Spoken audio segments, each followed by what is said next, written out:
welcome into the CHGO Blackhawks Podcast and our Trade Deadline Spectacular. We are presented by PointsBet. Use promo code CHGO when you sign up to get 2 risk-free bets up to $2,000. Hey, it's Jay Zawaski here with Greg Boysen and Mario Tirabassi. It is a big day on the NHL calendar. It is a very exciting day for it to be my first day here, officially, full-time, at CHGO Blackhawks. Woo! Super excited. We've been here all morning waiting for trades to happen, and then the trade happened really early, and not much has happened since. So here we are. We got a lot of Marc-Andre Fleury conversation ahead. Yeah, it looks like all heck is breaking loose as soon as we we are going live right at the perfect time. Thank you, NHL GMs, for giving us our content at the very last moment. As they do. Couldn't happen anyway. But yeah, Marc-Andre Fleury, of course, that's what we've been talking about forever, it seems, since the inception of the CHGO Blackhawks podcast. Hard to really be upset about that deal after you consider everything that's happened this season. Well, it's really funny the way the Blackhawks are spinning this trade. They're calling it a conditional first when it's really a conditional second. Yeah. From the Minnesota Wild. If you missed a trade, if you've been holding out all day to see us break it hours after it occurs, here's what it is. The Hawks get now this is the Blackhawks phrasing, a 2022 conditional first-round pick from the Wild in exchange for goaltender Marc-Andre Fleury. Now, the reality of this is it's a second-round pick unless the Wild advance to the Western Conference Final and Marc-Andre Fleury records 4 or more of those victories. If that happens, it becomes a first-round pick. And what we've learned is, well, we sort of knew this going in, but we learned it as the day went on, that the Hawks' options were pretty limited with Marc-Andre Fleury. He's got a 10-team no-trade list. They also sort of made a handshake agreement when he agreed to come to the Hawks last summer that anything they would do, they would get his approval on. And the term I saw was very slim list of options for the Hawks to trade to. So to get even a conditional first-round pick, to me, for a guy you gave up basically nothing to get, it's a win. This is how you rebuild. It can be ugly. It can be painful. But look, Hawks fans got to watch a legend play in their net for part of a season, and you get potentially a first-round pick back. Yeah, I think the biggest thing with the deal is that you're flipping it for something of value because he came here for nothing. Like, no offense to Michael Hakkarainen. If you're listening, apologies, but sure he is.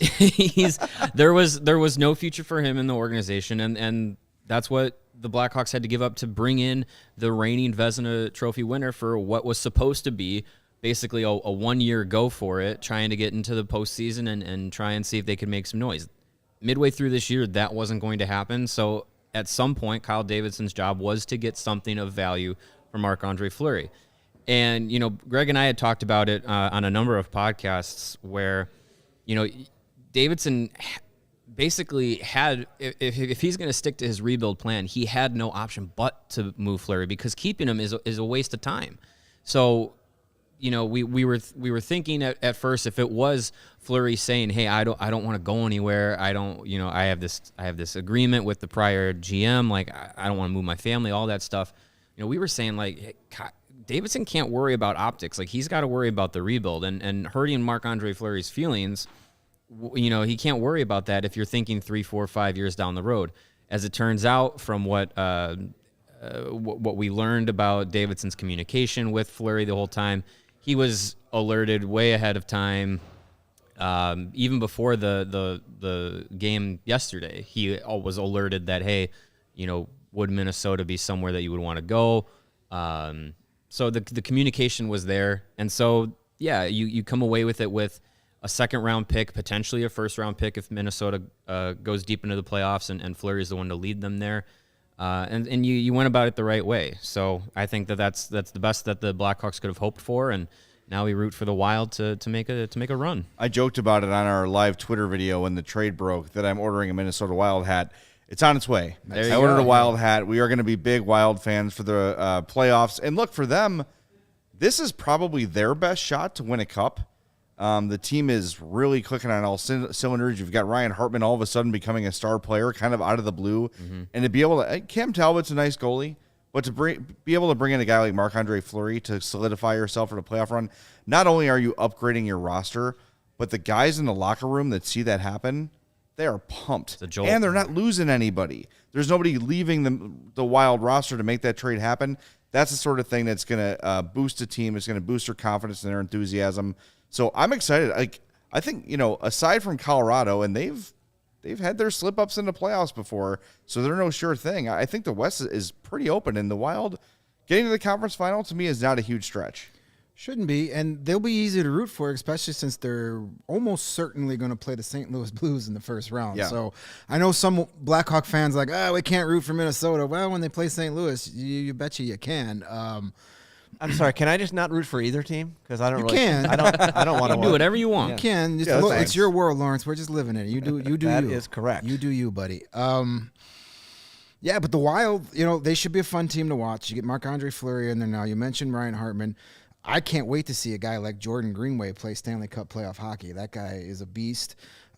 So, they have as good a shot as anybody in that West. The Colorado Avalanche, they just made a real nice trade here, at least for Montreal. But, we've seen all season long, Marc-Andre Fleury can steal you a game or two, and that's all you need. He steals you a one road game per series. All of a sudden, Blackhawks get a first-round pick. And, it's easy to root for the Wild just because we know we get that first-round pick. And as we talked about, all these rumors and the market kept shrinking and shrinking. And then, we were almost certain the other night it was going to be Toronto. It's the only team that makes sense. And then out of nowhere, Saturday afternoon, this whole Wild rumor starts, which turned out to be much more than a rumor. There was obviously something there. Still a little scratching my head on if this conversation was going on with Minnesota and there was obvious conversation going on with Marc-Andre Fleury, according to all reports. Why the heck was he playing last night, losing his glove, about to break his hand, and then nothing? And, of course, they shoot glove side. Well, I right? mean, it's pretty easy to score glove side when there's no glove. But, yeah, Fleury just tried to save it with his bare hand. You could just see, broken wrist, broken finger, out 4 to 6 weeks, and the trade falls through. And, yeah, that was, when you get the home broadcast questioning it, it's a questionable move. And I wonder, this is sort of something maybe we will figure out more as the Kyle Davidson era goes on. Does he have input on that? Should he have told Derek King, under no circumstances, Marc-Andre Fleury playing tonight? And you could probably make the argument that Calvin DeHaan shouldn't have played.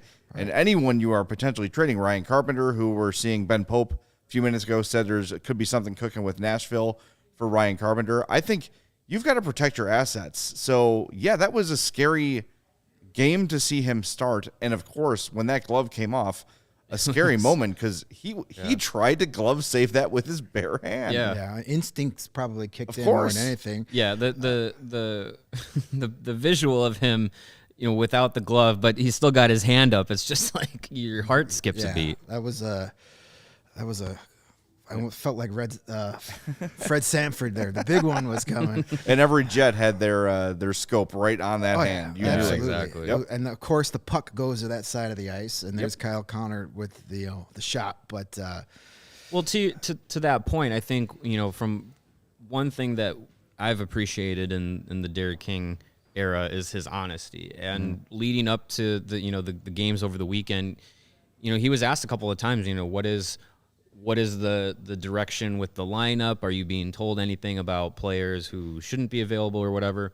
And he said, if I'm told not to play a guy, then that's what we'll do. But unless I'm told otherwise, I'm icing the lineup that I'm supposed to be. So, it seems like there pretty much was no directive to him to say, hey, sit, Calvin DeHaan or sit Dominic Kubalik or sit Fleury or anything like that.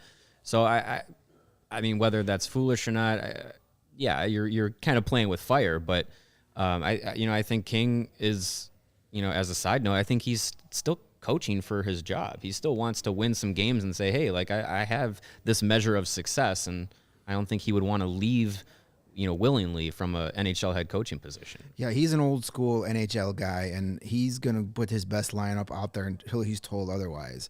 And as you said, he was asked directly earlier this week after practice, has there been any asset protection discussion? And he said no, but he's waiting for instruction. He says Marc-Andre Fleury is scheduled to start Sunday until I'm told otherwise. So obviously he was not told otherwise, and he's a guy that wants to win hockey games. That's what he's paid to do, regardless of whatever the situation is in the front office. His job is to win hockey games, so he's going to put his best lineup out there until he's told otherwise. So it still should have told him otherwise. Yeah, you'd think so. Yeah, but anytime, I don't know, I think we all do this, but when you're trying to think of your argument for a certain position, you try to look at the other side of things. And I wonder if there is, and I don't think I believe this, but maybe this is what Kyle Davidson could be thinking is, look, if I play this guy, I'm showing other teams that, like, we're happy not trading him. We're happy to just keep Marc-Andre Fleury, have him play out the season, and thank him at the end of the year. So we're not going to adapt. If you want him, you come and get him. Yeah. I wouldn't do that personally. I think that's really reckless and really dangerous, but I guess the thing is we just don't know Kyle Davidson's personality yet. We don't know if he's that sort of a hard line kind of a GM when he's dealing with people. But from all reports today, Alan Walsh, Fleury's agent, who you may remember from the Martin Havlat Marian Hossa fiasco, went out of his way to praise the way Kyle Davidson handled everything, keeping Marc-Andre Fleury in the loop on anything that was going on, getting his approval a couple days out. So that's what we know so far. Communicative, gets things done, seems to understand what this team needs, and is not afraid to pull the trigger. So I hated to see Fleury play last night, but it worked out, and the Hawks have a conditional first-round pick, according to the Blackhawks, really a second-round pick. Yeah. Well, and you talked about optics earlier. You know, we were worried, hey, you can't trade a guy. You said you weren't going to trade him. That would look bad. But having a guy like Alan Walsh, you know, sing your praises is huge because, as we know, he is never afraid to throw an organization under the bus. I mean, you mentioned the Hossa Havlat issue and just the Fleury fiasco this past summer with Vegas. So to have one of the top agents in the NHL say, hey, Kyle Davidson, thank you for a first-year GM. You talk about optics. That's a very good optic right there. So that's another small win we can notch on the championship belt for young Mr. Davidson. Yeah, and you know, we had talked about it about a week or so ago. You know, what kind of confidence level do we have in a guy like Davidson? You know, does he really like make you feel like this team is going in the right direction? And it was kind of iffy. We were like, oh, you know, we don't really know a lot about him, but two, it was kind of just like from what he was saying, it didn't seem too. You know, he was saying, oh, if we keep Marc-Andre Fleury, we're a better team for it, and it really made us question, you know, okay, well, what is the actual direction of the team? But I mean, maybe he was playing the games and just kind of throwing it out there that, hey, if we keep these players around, it's totally fine with us. You guys have to, you know, these other teams have to come out and really wow us with deals. Maybe, you know, behind the young, kind of, you know, just kind of feeling out the position of the GM, Kyle Davidson, is a guy who's a risk taker and who's aggressive. And I think I would be pleasantly surprised by that, to have someone who's going to be able to make those kind of moves and, you know, really not worry too much about how some of the moves might make the fan base feel in the immediacy, sticking to his plan to be 3, 4, 5 years from now, you know, trying to be contending for Stanley Cups. If he's going to be aggressive like that, I'm all for it. Well, he has the built-in advantage of not being Stan Bowman. And a lot of fans are going to give him maybe more slack than he deserves, simply because I think the vast majority of the Hawks fans really did not like Stan Bowman, especially towards the end, and just wanted him gone. Mm-hmm. So whoever was here instead, they were going to give some leeway to. And look, I think that, let's say he's made 2 or 3 or 4 moves, and I think you could argue he's won every one of them from the Hawks rebuild perspective. Yeah. Right? Like when we started talking about a few weeks ago the potential of Brandon Hagel being traded, like, well, if you're getting a first and a prospect, you got to think about it. He got 2 firsts and 2 prospects.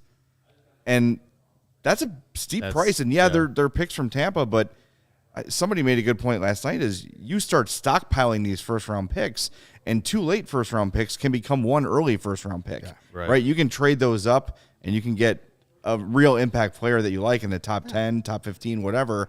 So, look, the more he can do to arm the Blackhawks with draft picks and draft assets, the better off they're going to be and the faster this rebuild will go. Halving it doesn't work. It's just not going to work. And that's why, as we sit here, 45 minutes from the trade deadline happening, you got to feel like there's a couple more things coming, right? Hopefully from the Blackhawks, because the league has now everyone's back from lunch, and some deals were made. We'll get back to the Blackhawks here, but I want to update a couple of trades that are coming through the wire here. Colorado is getting very active. Bob McKenzie, aka Bobby Margarita, is saying that Andrew Cogliano is going from San Jose to Colorado.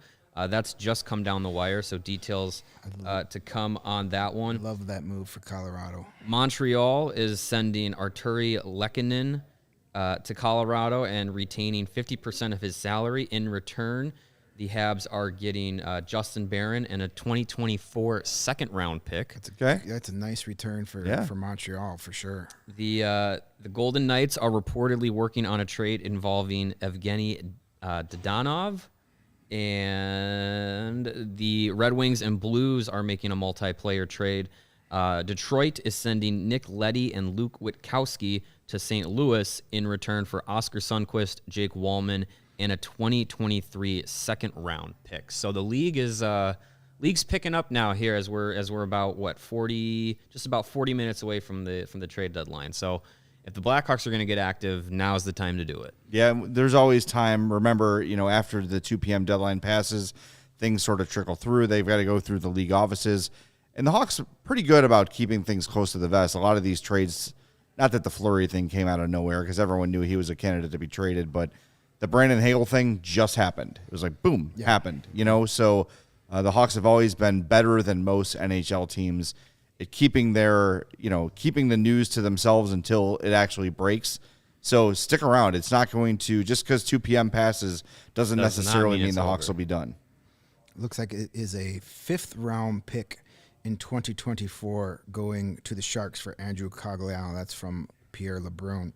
I like that move for Colorado. I've always been a big Andrew Cogliano fan. That gives you some veteran depth on a team that is looking to win it all this year. So 2 good moves by Joe Sakic, who continues to be one of the most aggressive and best general managers in the game. How funny that Yzerman and Sakic are sort of vying for best GM when they're also vying for best center at the same time, Yeah, I would love to read that. I mean, I don't want to say I love to see the Detroit get good again, but how fun would that be to get that rivalry going again with Sakic and Yzerman in the front office as opposed to taking those big draws? We don't need Detroit being good again. Guys, a couple questions in the chat I want to get to. Well, first of all, this Travel X says Mrazek just cleared, so do Hawks try and take him and ask for a pick from Toronto as a sweetener? What are your thoughts on that? Yeah, so there was some waiver wire moves as well. Toronto signed a Finnish goaltender, Olympic gold medalist Harry Sateri, and he had to clear waivers. He did not. Yes, Arizona picked him up, so he was picked up real Coyotes. fast. Seattle claimed Derek Pouliot. Vancouver claimed Brad Richardson. And, Peter Mrazek clear, so he's still with the Toronto organization. The Blackhawks, they are now down a goalie at the NHL level. We talked about it before. Are they going to bring up Colin Delia? Are they going to bring up Arvid Soderblom? The IceHogs are focusing on their own kind of playoff push. I'd be interested to see if they go back to Toronto and say, okay, we didn't get anything done with Hagel or with Fleury. Like, we can still help you out and take Peter Mrazek off your books as you're trying to, they need cap space. They have some injuries now that they need to address on both on defense and in their secondary scoring department. So, can we interest you in a gently used Calvin DeHaan? Yeah, gently used. Yeah. Calvin DeHaan for a 2nd-round pick and Peter Mrazek, because they just lost Rasmus Sandin, another one of their young defensemen, for what is being called for weeks. Is what injury they're saying. Out for weeks. Yeah, a knee injury apparently. So they just got Mark Giordano, but then they lose another guy, so they could be in the move. So getting Peter Mrazek to come, I know he's under term for 2 more years after this. Not the worst thing in the world, because then you can keep Soderblom and Delia down in Rockford. They're trying to make a playoff push. They had a big weekend Keep those guys down there if you can, because I think Rockford making the playoffs is a huge deal for not only guys out there, but the organization as a whole. It's a big deal. Get these kids in the playoffs. So keep those two guys down there. It's working for them. You get Mrazek. Mrazek is the perfect veteran goaltender for a rebuilding team, because you get him in here, He's fine. He's not going to steal too many games for you. Right. No. Exactly. Which you don't He want. might cost you a few. Right. There's two scenarios with Peter Mrazek next year. He either really increases your chances to get Connor Bedard, or he plays well enough that where you can flip him to get another asset, another second, third round pick or prospect at next year's trade deadline. 2 years left for him, by the way, at $3.8 million. He becomes an unrestricted free agent after the 2023-24 season. Not the worst guy to have on a rebuild team. And we were talking before the show started. Rebuilds, you want to go as young as you can, but at the same time, you've got to have some veteran presence, because if you're just putting kids out there to get housed every night, that is detrimental to development. You've got to have some success, and I think young players playing on a young team know there's going to be some growing pains, much like there were in the early days of Duncan Keith and Brent Seabrook, but they had Adrian Aucoin and Martin Lapointe and other veteran players around. Those didn't really work out, but they were there. You need some sort of veteran presence to help guide these young guys through the daily grind of the NHL and just help you get a few wins. Now, maybe that's just Patrick Kane sticking around until he's ready to call it a career. Maybe it is Peter Mrazek for the next couple of years. I don't know, but you can't just go. You can't have 12 Philip Kurashevs. No, it's not going to work. That's not going to. You're going to lose every game 5-0. Mm-hmm. So there's no developmental benefit to that. So there are going to be some veteran guys that Hawks fans might look at either a waiver claim or a trade or whatever and say, wait, how is this a rebuild? How does this help a rebuild? You've got to have some sort of veteran stability on the roster. And I'm not saying, don't go out and do another Seth Jones thing. Right. No. But you've got to have some sort of presence there to keep the team at least in games. Yeah, and just show, like you said, showing some of the young players the ropes of the NHL and what it takes to have a long career, have a successful career, and I think they're gonna. We saw just last season having Carl Soderberg and Matthias Janmark on the team. Like, they were here on 1-year deals with the purpose of adding a little bit to the lineup, but also being some veteran players on a team that was, at the time, we were told, going to go through a youth movement. And then their ultimate goal for the Blackhawks was to get flipped at the deadline, and they were. So I think we're going to see some. I agree. I think we're going to see some players like that come through in the next season or two, and I think that'll be good for the young guys. Couple updates here. Michael Russo of The Athletic in Minnesota says the second rounder that the Wild gave Chicago for Fleury is their own second. So we thought that was the case, but now it's confirmed. And also 2 minutes ago, Mark Lazarus source says not to expect a Dylan Strome trade today. So it looks like Dylan Strome is sticking around for at least the rest of the season. Yeah, not super surprising. I think at this point I would have been a little bit more surprised had he actually moved. Right. Same here. And we also heard from Emily Kaplan and from Elliot Friedman, Patrick Kane not going anywhere today, Jonathan Taves, Seth Jones, all not going anywhere. Also, should not be surprised by that. Those aren't moves that you make at the trade deadline. Those are things that happen or would happen in the offseason. Right. Hey guys, I just want to point out something from Nate, a question in the chat here. He's asking, is there anyone else likely to be traded that could fetch even a second-round pick, or should we just expect smaller returns at this point? I would think of the remaining names likely to move, DeHaan, Carpenter. I would think DeHaan is probably the more appealing of them, and I would be surprised if he got a second. If they get a second for DeHaan, that's a huge win. A third, a fourth, probably a little more likely, and I'd be perfectly happy with that. Honestly, at this point, I'd be happy if they get something for Calvin DeHaan and something for Ryan Carpenter, because look, they're not helping you this year. DeHaan's a big contract, so if you can move that, you got to do it. And again, I know I just said you need veterans around, but that sort of stuff can be addressed. You already have Connor Murphy, you have Jake McCabe. Right. Like, you don't need to be adding, keeping Calvin DeHaan around for the cap hit that he's going to require in this offseason. Yeah, but it's not worth it. A second? Do either of you guys see a second round pick for either of those guys? Well, looking at the Brett Kulak return, he got a second-round pick and a roster player back. So I think if Brett Kulak's getting a second-round pick, I think Calvin DeHaan could at least garner maybe a future second. We've been seeing that trend be pretty common this trade deadline, that 2023 picks are being shipped around a little bit more than 2022 picks are. So yeah, maybe a future second or a third this year or whatever it is. I think he's probably the only player that's realistically going to be moved in the next couple of minutes that could garner something like that. Yeah, I think he can get a second round. Will he? That remains to be seen. But based on the returns we've seen, defensemen always at the trade deadline come at a high premium. If someone's willing to give up a second-round pick for Brett Kulak, no offense to Mr. Kulak, but I think it's reasonable to get one for DeHaan. We'll see what happens. Maybe, again, like we said with the Toronto, maybe you sweeten and get a second-round pick out of them if you're willing to take Mrazek back. That can make the return a little better. So otherwise, outside of DeHaan, any other trades, back to Nate's original question, temper those expectations. I wouldn't expect a whole lot for Ryan Carpenter, a fifth, fourth round tops. Maybe that Dominik Kubalik trade actually happens, but I wouldn't expect anything above a third round at this point for Kubalik. That's funny. A couple days ago, that seemed like it was going to happen at any moment, and it's been really quiet on the Kubalik front today. Right. I mean, Anaheim and Edmonton were the two teams that Ben Pope of the Sun-Times had mentioned.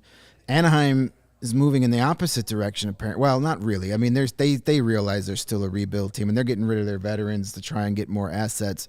So acquiring a Kubalik didn't make a ton of sense, even though he's an RFA, and it's probably re-up with him for a couple of years on the cheap after his disappointing year. But, yeah, that's kind of faded here. We haven't heard a peep about Kubalik today, so maybe that's not happening.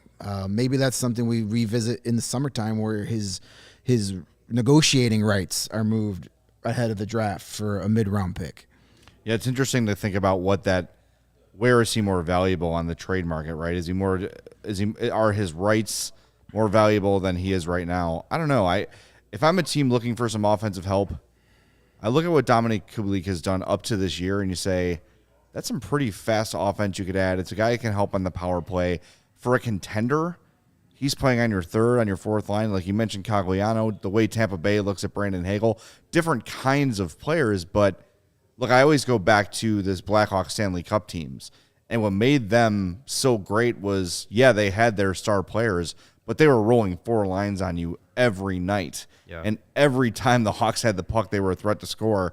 And someone like Kubalik joining a contender, I think that's very appealing. And if I was, the GM of Colorado or whoever, I would say that's an affordable person we could pick up that might be able to add some instant offense. And that always, like, look at Carolina. That's a team that's had trouble scoring lately. Kubalik is a pretty affordable guy to pick up and bring in for what should be a pretty reasonable draft pick. So we'll see. If you asked me a week ago who is most likely to go, Kubalik would have been towards the top of that list. But today, like you said, it's just been so quiet around him. I don't think I've heard his name mentioned at all until we started the show. No. And I think the thought is, yes, he can jump in and give you some offensive pop because of his track record. But if you look at what he's done the last 2 months, he's been nearly invisible. Yeah. I think he's only got 2 goals since mid-January, and one of them was an absolute gift-wrapped, nearly empty net goal against the Oilers. So it's, he really hasn't been the same kind of player, and a player that's really going to drive up the price. If anything, he became more affordable to a team if they wanted to get him as the last few months have gone on. So while I still think it makes sense to try and get something done, get whatever you can for a guy like that who likely doesn't fit into the rebuild plan, maybe it's becoming more difficult that more teams may just be like, we got other options out there. Yeah. Well, there are a lot of options because it hasn't been what was sort of expected to be a pretty busy deadline has been pretty slow. I mean, we were going, 20, 25 minutes watching Trade Center and watching NHL Network and ESPN where just nothing was happening. Mm-hmm. And it's picking up a little bit now. It is, yeah. Which is great. It's a couple more deals coming through. Looks like Zach Sanford is going from Ottawa to Winnipeg for a 5th round pick. From Ben Pope, he is retracting his Ryan Carpenter to Nashville potential deal. Says it's not impossible, but sounds like he may have jumped the gun on that. So we'll handle Ben properly for putting out the wrong report there. But Ben Pope, a lot taller than you realized before you meet him. Really? He is Yes, tall. He's a tall Very individual. tall. That's like kid, Vinny yeah. Duber. He came in here. I'm like, what the hell? You're 7 feet tall. That mustache, it's Wow. gigantic. Mustache makes you look short on TV. But Carpenter's another guy. If you're a playoff team looking to add depth, that's affordable. That's a guy can play everywhere. He's got that playoff experience. He's been Yeah. to a cup final. He had some deep runs with the Sharks. He's good defensively. He kills penalties. He gives you that physical. His style of play is custom built for the Stanley Cup playoffs. And I'd be surprised if he doesn't go somewhere. You know, I put him up there kind of in the same level as an Andrew Cogliano. Not a guy that's going to be your superstar, but you need guys like Ryan Carpenter to make deep playoff runs. A guy that will never hurt you. Right. Right? Right. Little update here from Michael Russo of The Athletic in Minnesota. The plan for tonight is Marc-Andre Fleury will back up Cam Talbot. He's expected to arrive in the Twin Cities shortly before 5 p.m. So Fleury expected to be in uniform for the Wild tonight. So that'll be interesting. I'll be watching that game. He'll be in uniform. Maybe he's going to have the same hat that you ordered. Yeah, right? Sitting on the bench there. The dad hat, which is just offensive to me, that they call they used to call it the franchise hat. Yeah. And they changed it to dad hat. Well, I'm out. I can't get one of those. I'm a dad and I wear the hat, so technically they're correct, but it's still offensive. It's ageist, quite frankly.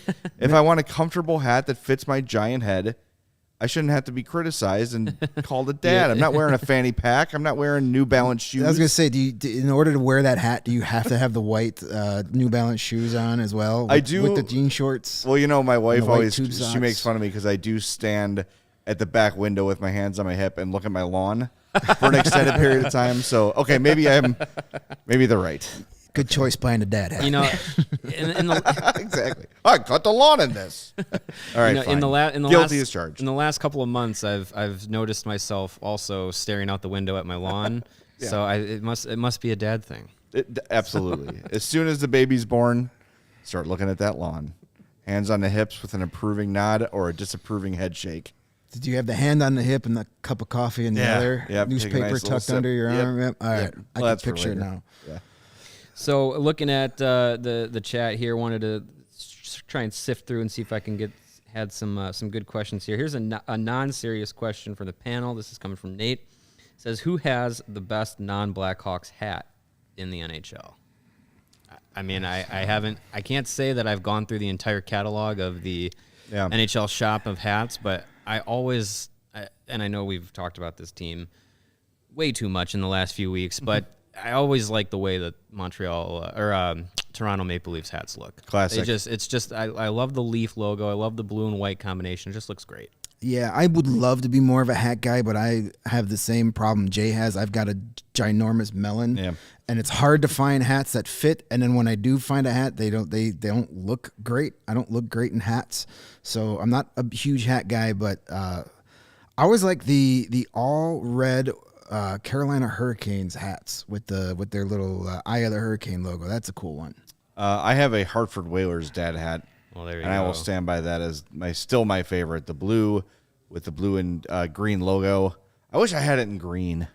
I need to find a green Whalers. It's in blue, hat. you said? It's a royal blue hat with the blue and green logo. Okay. But I also like the Wild when they wear their thirds, with the North Star colors. Oh yeah, they should just do that permanently. Those look so good. Those were cool. Yeah, I got this year. I bought a Hartford Whalers all green Gordie Howe shirtsy. It's one of my favorites.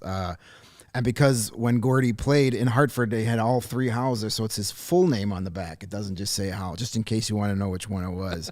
Not too many Mark Howe shirts out there, I don't think. I'm so glad the Hawks did not do S. Jones and C. Jones with Seth and Caleb. That's what the number's for. Well, yeah. I didn't understand why you needed to put Gordie Howe's full name on there. He was the only guy on the ice with gray hair. I think it was pretty easy to pick out which one was, Gordie. And probably still the toughest guy on the ice. Yeah, exactly. So, we talked a little bit about the Marc-Andre Fleury deal. That was the big one happening today. This is Jay's first appearance on the show. Wanted to get your thoughts on full thoughts on the Hagel trade that happened. Yeah, mentioned a little bit earlier, but to get that sort of return, as painful as it was, and in our rehearsal show and our real show we did together, we were pre-qualifying our love for Brandon Hagel. Like, look, of course we all love Brandon Hagel, but I saw that return and I was shocked that they were able to get that much for him. And it's great for Tampa. I love that Tampa's able to bring in a guy like that for their third line. We just talked about how depth wins championships. Tampa looking for their third in a row, and I mean, I think it's a matter of time now until Hagel becomes a household name, because we saw some people reacting like, who's Brandon Hagel? Yeah. You have I never heard of this guy. We never heard of him because the Hawks suck and they're never on TV. And, it's not a team you're paying attention to right now.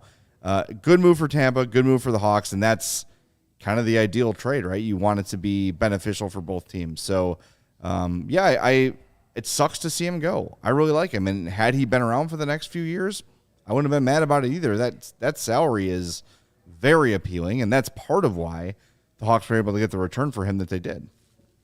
Yeah, and I think too, it's part of the idea that Davidson has to be aggressive in the rebuild and sticking to his plan. When you're offered a trade like that, not that he was actively shopping Brandon Hagel, but when a team like the Lightning come and say, hey, we're going to give you this, haul of a trade package for this player who, yeah, you could say is part of a rebuild, but I mean, you get two guys who are going to jump into your roster right away and have so far been pretty decent in their first two showings, and 2 first-round picks that you can, either use, even though they're going to be, late first-round picks likely. You can either use them to get, quality players that might fall in a first round, or like we talked about earlier, kind of using them in a trade package to trade up in a draft, or draft or two. The Blackhawks could have, the 10th pick in not this summer, but next summer's draft, and then Tampa Bay's pick, which could be, 28, 29, 30, whatever it is, and they could take those 2 picks and go to the team at number 5 or 6 or higher and say, hey, let's work out something here, and Chicago could improve their draft position. So when you get a trade package like that, even though as good as Brandon Hagel has been, as good as he might project out to be in his career, I think you had to do it. Yeah. So I'm glad that Kyle Davidson is being able to is making those kinds of deals. Picks become currency at that point. I mean, just look at Arizona. They had amassed 5 second-round picks for this year's draft. They used one of them to get Jack McBain. So. And they're probably going to trade a couple more of those before it's all said and done. So you either get, a first-round level player, or, as you said, you use it to acquire some sort of other asset. It's never a bad thing to have a lot of draft picks, especially first-rounders, at your disposal. Well, let's not forget, too, that Radish and Kachuk have been pretty decent in their first 2 games. Hey, we have dubbed Studio B the Radish Garden after last night's game. So like that. He's the first Blackhawk to have something named after him in the CHGO office. So made that big of an impression right away. Yeah, I mean, these guys look like they were very noticeable. And we talked a little bit about it last night. 2 young guys in their first full NHL seasons. It's got to be a little kick in the pants that you go from, hey, I'm on one of the best teams, 2-time defending champs. Now I got to go for the bottom of the Western Conference, but they've gotten expanded roles and immediately took advantage of that. I mean, Radish had the 2 points last night. Yep. Kachuk has been very noticeable. If he was just a half a step quicker, he'd probably have 2 breakaway goals right now, but that's obviously not his strong point. But he's been very noticeable. He's been physical. He's been in front of the net. 2 guys that are trying to take a situation that they probably weren't thrilled with, and Kachuk even mentioned that. And he said, yeah, it sucks, but now he gets expanded role. He's going to make the best out of it. So you've got 2 NHL-level bodies right now out there who are making a difference. And I think it was Mario last night said that the Blackhawks should reacquire Slater Cuckoo so we can have Cuckoo Kachu on the Blackhawks. That would be a fun thing to do. Hey, I'm an idea man. You are. You should be, if this hockey thing doesn't work out for you, there's a place for you in a marketing department somewhere. Yeah, I'll get in a think tank and get them some good ideas. We're starting to see too, on the topic of Kachuk and Radish, that we're starting to see the kind of players that Kyle Davidson likes. Because you add Sam Lafferty to that mix too, and maybe not the flashiest players in the world, but something the Hawks have desperately needed for a long time, willing competitors. Guys who are going to go to the net. They're going to battle for their space. They're going to remove guys from space where they don't want them to be. The compete level on those guys is big. And, yeah, they're not going to be stars. None of those guys will be stars. But solid players that you can build on and have as part of your team when you are ready to win again, potentially. So I really like what Kyle Davidson's done so far. Again, he hasn't brought in a blow the world away superstar yet, but so far the players he's brought in have fit a mold, and I like the way Davidson thinks when he looks to acquire players. Hey, the best way to support CHGO is to download the PointsBet app and use code CHGO when you sign up. If you do that right now, you'll get 2 risk-free bets up to $2,000, but that's not it. If you make a $50 or more first-time deposit, you'll receive a free CHGO membership, which unlocks all of our web content, and you'll get a free T-shirt of your choice from the CHGO locker. That's $2,000 in free bets, a free CHGO membership, and a free T-shirt from the CHGO locker, all for making a $50 first-time deposit at PointsBet. If you have any questions, you can email pointsbet@allchgo.com and we'll help you out. Your home for live in-play betting just got even better. Introducing PointsBet's new feature, Live College Basketball Same-Game Parlay. For the first time ever, you can build the perfect live same-game parlay only with PointsBet. Combine your favorite bets anytime during the game, and want more? You can also boost your live same-game parlays. Watch live, parlay live, and boost live with PointsBet. And now, online sign-up is available in Illinois, so you can download the PointsBet app right now and register your account from start to finish all on your phone. No need to go to a casino. So, during PointsBet March Madness, all users can earn up to $100 in free bets, and during each round, just place a $50 pregame wager and get a free $20 live bet to be used for that round. So what are you waiting for? Once the game starts, don't just bet. Live your bet life with PointsBet. Gambling problem? Call 1-800-522-4700. Nice. Very good. Yeah, only like Very 12 good. mistakes. Who knew you were the big Reeds guy too? I'm not. I'm big, but I'm not the Reeds guy. Our own trade deadline acquisition just keeps getting better and better. Sure. Thank you for the kind words. So we are about 17 minutes away here from the end of the trade deadline, coming up at 2:00. Looks like the Rangers are making a little bit of a move here defensively. They are going to get Anthony Bitetto from the San Jose Sharks. And, I mean, I don't know what the return is going to be. Details of that coming soon. That's coming from Kevin Weeks, who is turned into where in the world is Carmen Sandiego? Where in the world is Kevin Weeks when he's breaking these trades? He's all over the place. But looks like Bitetto is going to the Rangers. It makes me think that, a team like New York that was trying to upgrade their defense a little bit, maybe they're looking at the prices of what maybe a Calvin DeHaan is fetching, and they thought, we'll go a little bit cheaper than that and get Anthony Bitetto. And they also added Justin Braun earlier too. So that's two. They're getting some beef on the blue line, as we said a couple days ago. So Rangers are looking to load up with some defensive presence as they.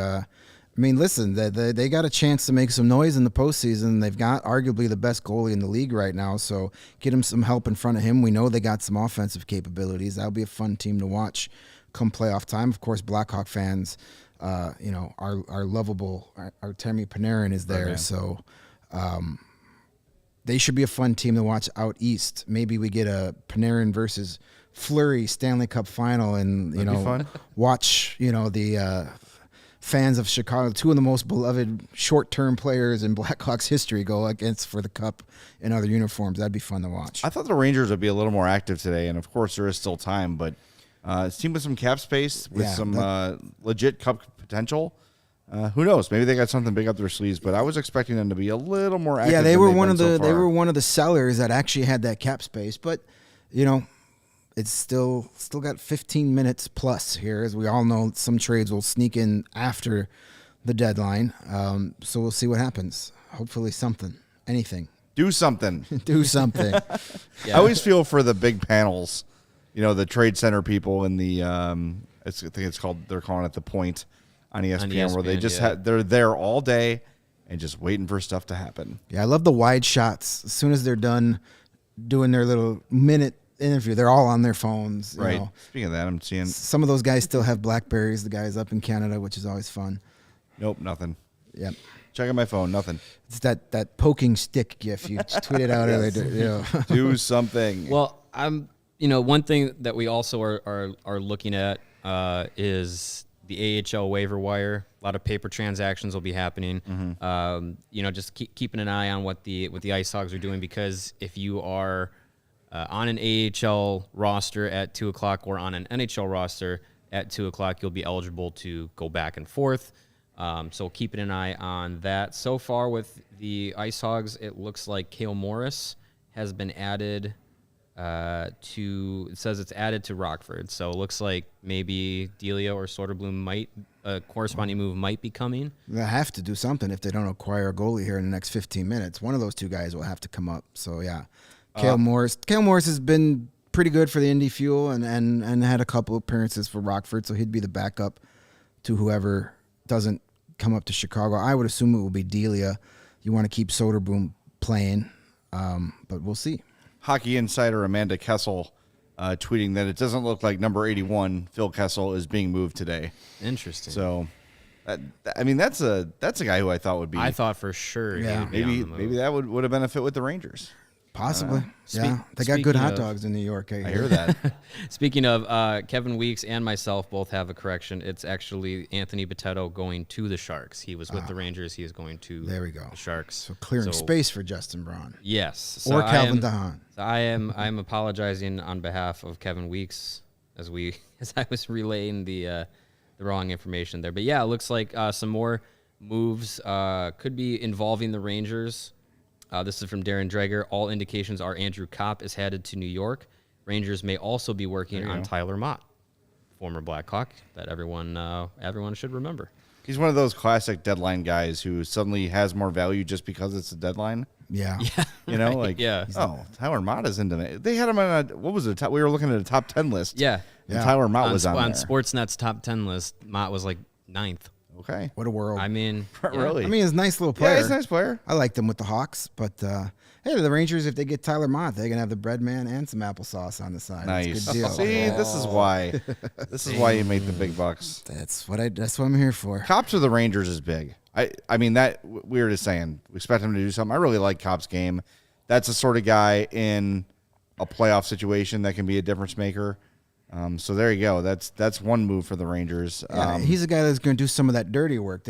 We know the dynamic players the Rangers had, and he's the guy that can get in the corners and fight for the pucks and make space for those dynamic players. Definitely a good fit there. Well, it's a stereotype for a reason. Playoff hockey is different. Right. It takes all four lines. It takes physicality. So you can outscore everybody during a regular season, but when it comes down and the whistles get put away a little bit, you've got to play a grindier game. You need those sort of guys, and he fits that bill for sure. Well, you can go back to the original trade of Artemi Panarin. That was kind of the thinking that Stan Bowman had. I mean, obviously there was salary implications there and didn't think he can re-sign him, but that was kind of the thing. Panarin was here.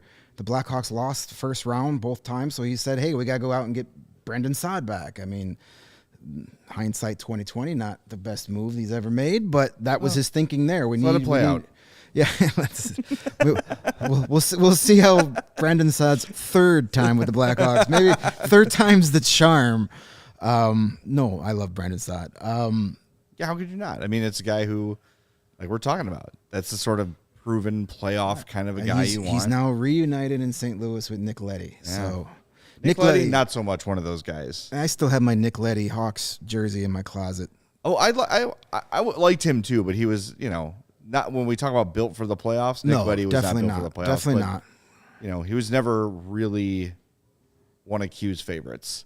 And I feel like he probably did not get a fair shake here. But just the lasting memory is that puck going off his butt into the net. And the Hawks, man, they would have won that cup too. Absolutely. Yeah, that's definitely not the lasting image that you want to leave with the team, is that you didn't get out of the way, let Corey Crawford make the save, and who knows what could happen. One thing as we wait for more news to trickle in here, we've heard over the last few days, Jonathan Taves is sort of expressing his, I don't know if I'd call it disappointment, he surprise at the Brandon Hagel move and General everything that's sort of befuddlement. going on. And they were talking about it on ESPN, and, it's one thing to... Kevin Weeks was sort of saying that they need to be more transparent with Taves. I think saying we're rebuilding, that is how much transparency is needed. He does not need to be asked for approval on specific transactions. He should not have information on specific transactions. As much as we love Jonathan Taves, 3 championships, all the accolades, all those sort of things, Chicago legend, probably on the Mount Rushmore of Chicago hockey players. You're not the GM. You don't have say in roster moves, and I know it's disappointing when players get traded, but the reason they're being traded is because of lack of performance. Right. And because the team has not lived up to expectations. And look, a lot of people looked at the Blackhawks roster going into this year and thought, playoff team, potential playoff team. Yeah. And they vastly underachieved in that, to those projections. So if you're pissed that guys are getting traded, look no further than the guys in the room with you. Don't be mad at Kyle Davidson. Don't be mad that, the team has decided to correctly rebuild. He said, if Brandon Hagel can get traded, no one's safe. That's correct. Yeah. No one is safe. No one should be safe. Well, technically, you're safe, Johnny, because you have an unmovable deal. You have an unmovable deal and a no movement clause too. So, but I agree. I don't know what Jonathan thought rebuild meant, he doesn't need to be in the phone calls with them. I mean, sure, it's nice to say, hey, we're gonna maybe, but I don't know what he expected. Not been the greatest year for quotes for our captain. He's had a rough one this year. So, I get it. He's super competitive. He's Captain Serious. He's all that stuff. Losing sucks to him more than anybody else in that locker room, I'm sure. But, to say you're disappointed or, I don't know what you were expecting because, as you mentioned, a lot of people thought this was a team that was going to at least contend for a playoff spot, thinking that Jonathan Taves was going to come back to some sort of ghost of Jonathan Taves, which hasn't happened. No. So, look in the mirror maybe.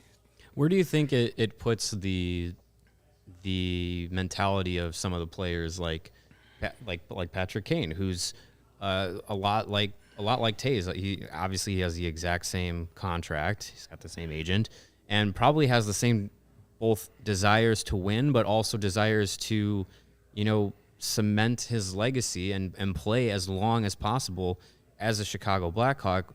When you hear what Taves is saying, do you worry that it can trickle into his mind that maybe he doesn't want to stick around too long? Not that honestly, for me, not that he should, as much as it sucks to say, but he's just not worth his contract. He's not the player he used to be, and you look at some of these guys on that you have to look at and who's going to be here.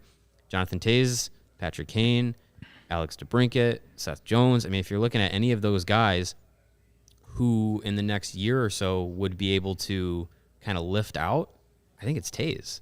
Yeah. So do his words make you think that they can influence Patrick Kane's mentality, Alex DeBrincat's mentality, anything like that?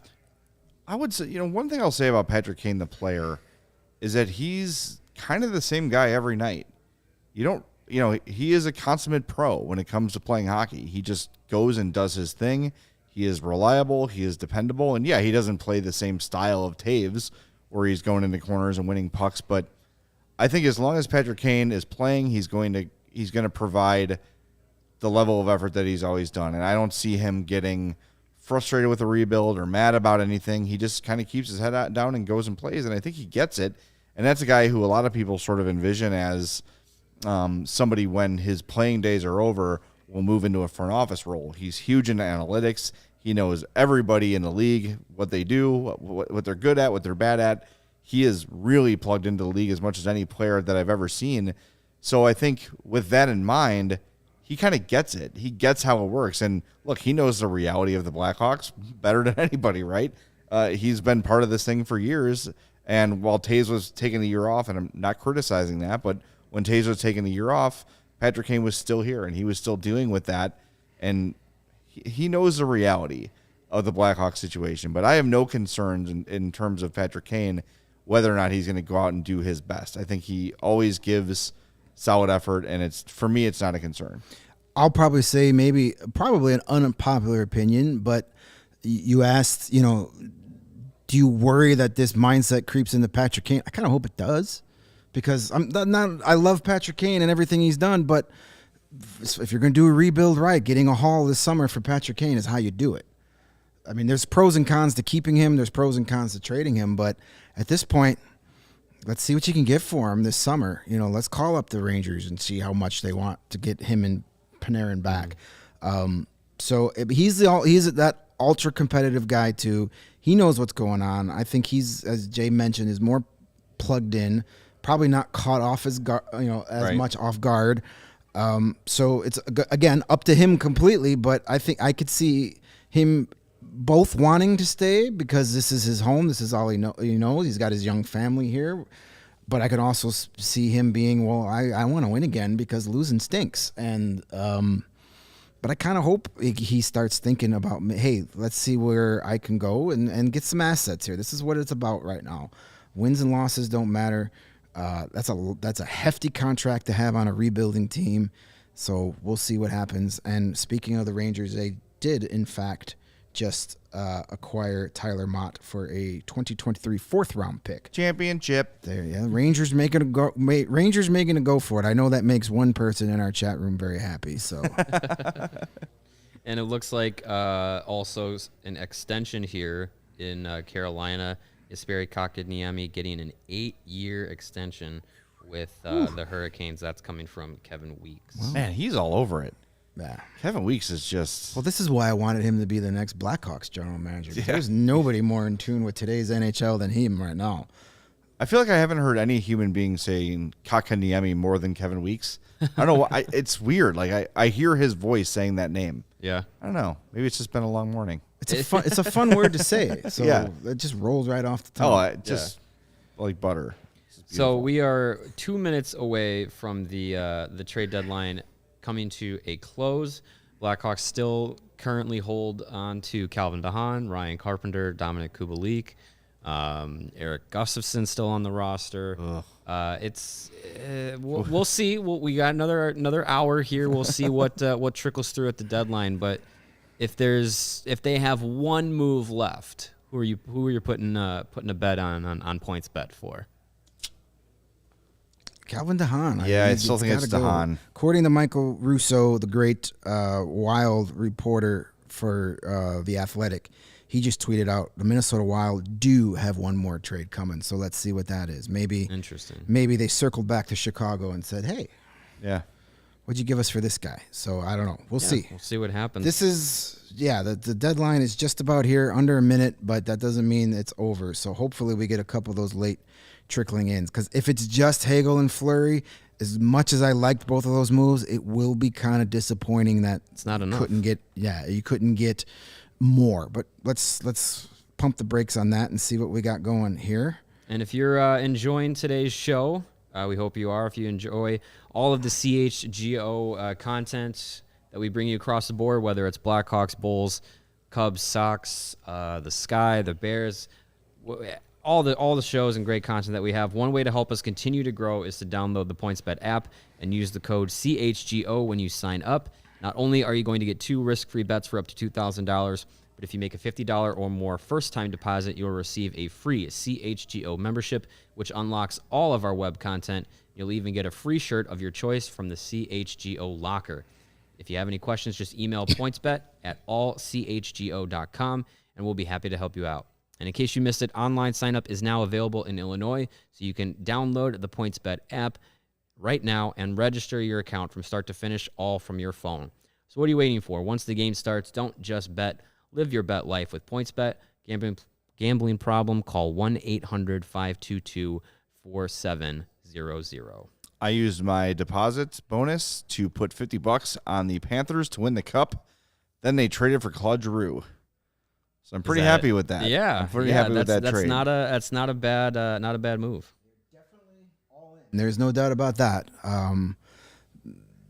for the last few days, all of our insiders should have just been tweeting out the Florida Panthers and the Tampa Bay Lightning are interested in everyone. The arms race, as from a spectator standpoint, the arms race between the two teams of Florida was just awesome to watch. I think it was definitely fun to see. I really hope they can't they play wait each for other. the only thing that I hate about that is because I hate the current divisional playoff format. If we get Panthers Lightning, it's going to be in the second round. Yeah. The best two teams in the East don't face each other in the conference final. I hate that, but give me that in any round. Give me 7 games of that. Inject it right in my veins. That's going to be a fun series. Hopefully we get to see it. Well, I know we have the whole offseason to discuss these sort of things, but the whole point of that playoff format was to grow rivalries. And I don't feel like it's done that. I feel like the old format when the Hawks were playing Vancouver every year, for instance, that did more to grow a rivalry than this does. You're already rivals with your division rivals. Right. That it's natural. You play them so often. Right. Of course, you don't need a playoff series to make that happen. I think it's time to maybe reconsider that. That worked in the 80s and 90s when you had the Norris division and the Campbell and all that stuff because those teams stayed together for 8, 9, 10 years. Guys move around way too often. We don't have a rivalry with the Canucks anymore, not just because we don't play them in the playoffs anytime soon, but none of those guys that were on those teams were there 2 years later. Right. Same thing with the Wild. We had a nice rivalry with the Wild, playing them a couple years in the playoffs. None of those guys are there after 2 years. So if you can't have major rivalries, sure, we play this team 4 years in a row in the playoffs, but it's a different team every year. Rivalries are based on hatred of specific players. Yeah. And if that guy is gone, the guy that ended your season 1 year is not on that team the next year, you kind of lose a little bit of that hatred. So just go back to the 1 to 8. I'd be even fine get rid of the conferences 1 through 16, top to bottom, reseed after each round. Why do we need conferences? I get them for the regular season for travel, but come playoff time, let's get weird. I loved that format last year where you had weird.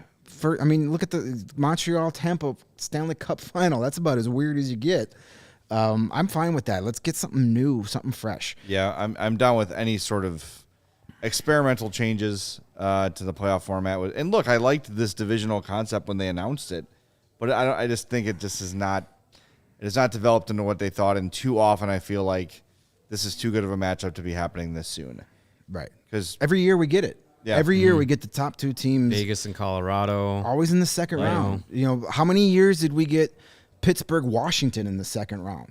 And that became Crosby, the Ovechkin. That became the narrative. It was always second round when they were the top 2 teams in the conference. And how much better is that as a conference final? It's so much better. Oh yeah, for sure. On 100 levels, not only for the fans but the league. Yeah. Here's Crosby versus Ovechkin for chance to go to play for the cup. Yeah. I mean, Tampa, Florida Panthers. That's a matchup worthy of a conference final, not a second round. Winner goes and plays, the Rangers or whoever. That's winner wins the conference. That's what it should be for the best 2 teams. Yep. So we are officially beyond the trade deadline now, as it has passed 2 p.m.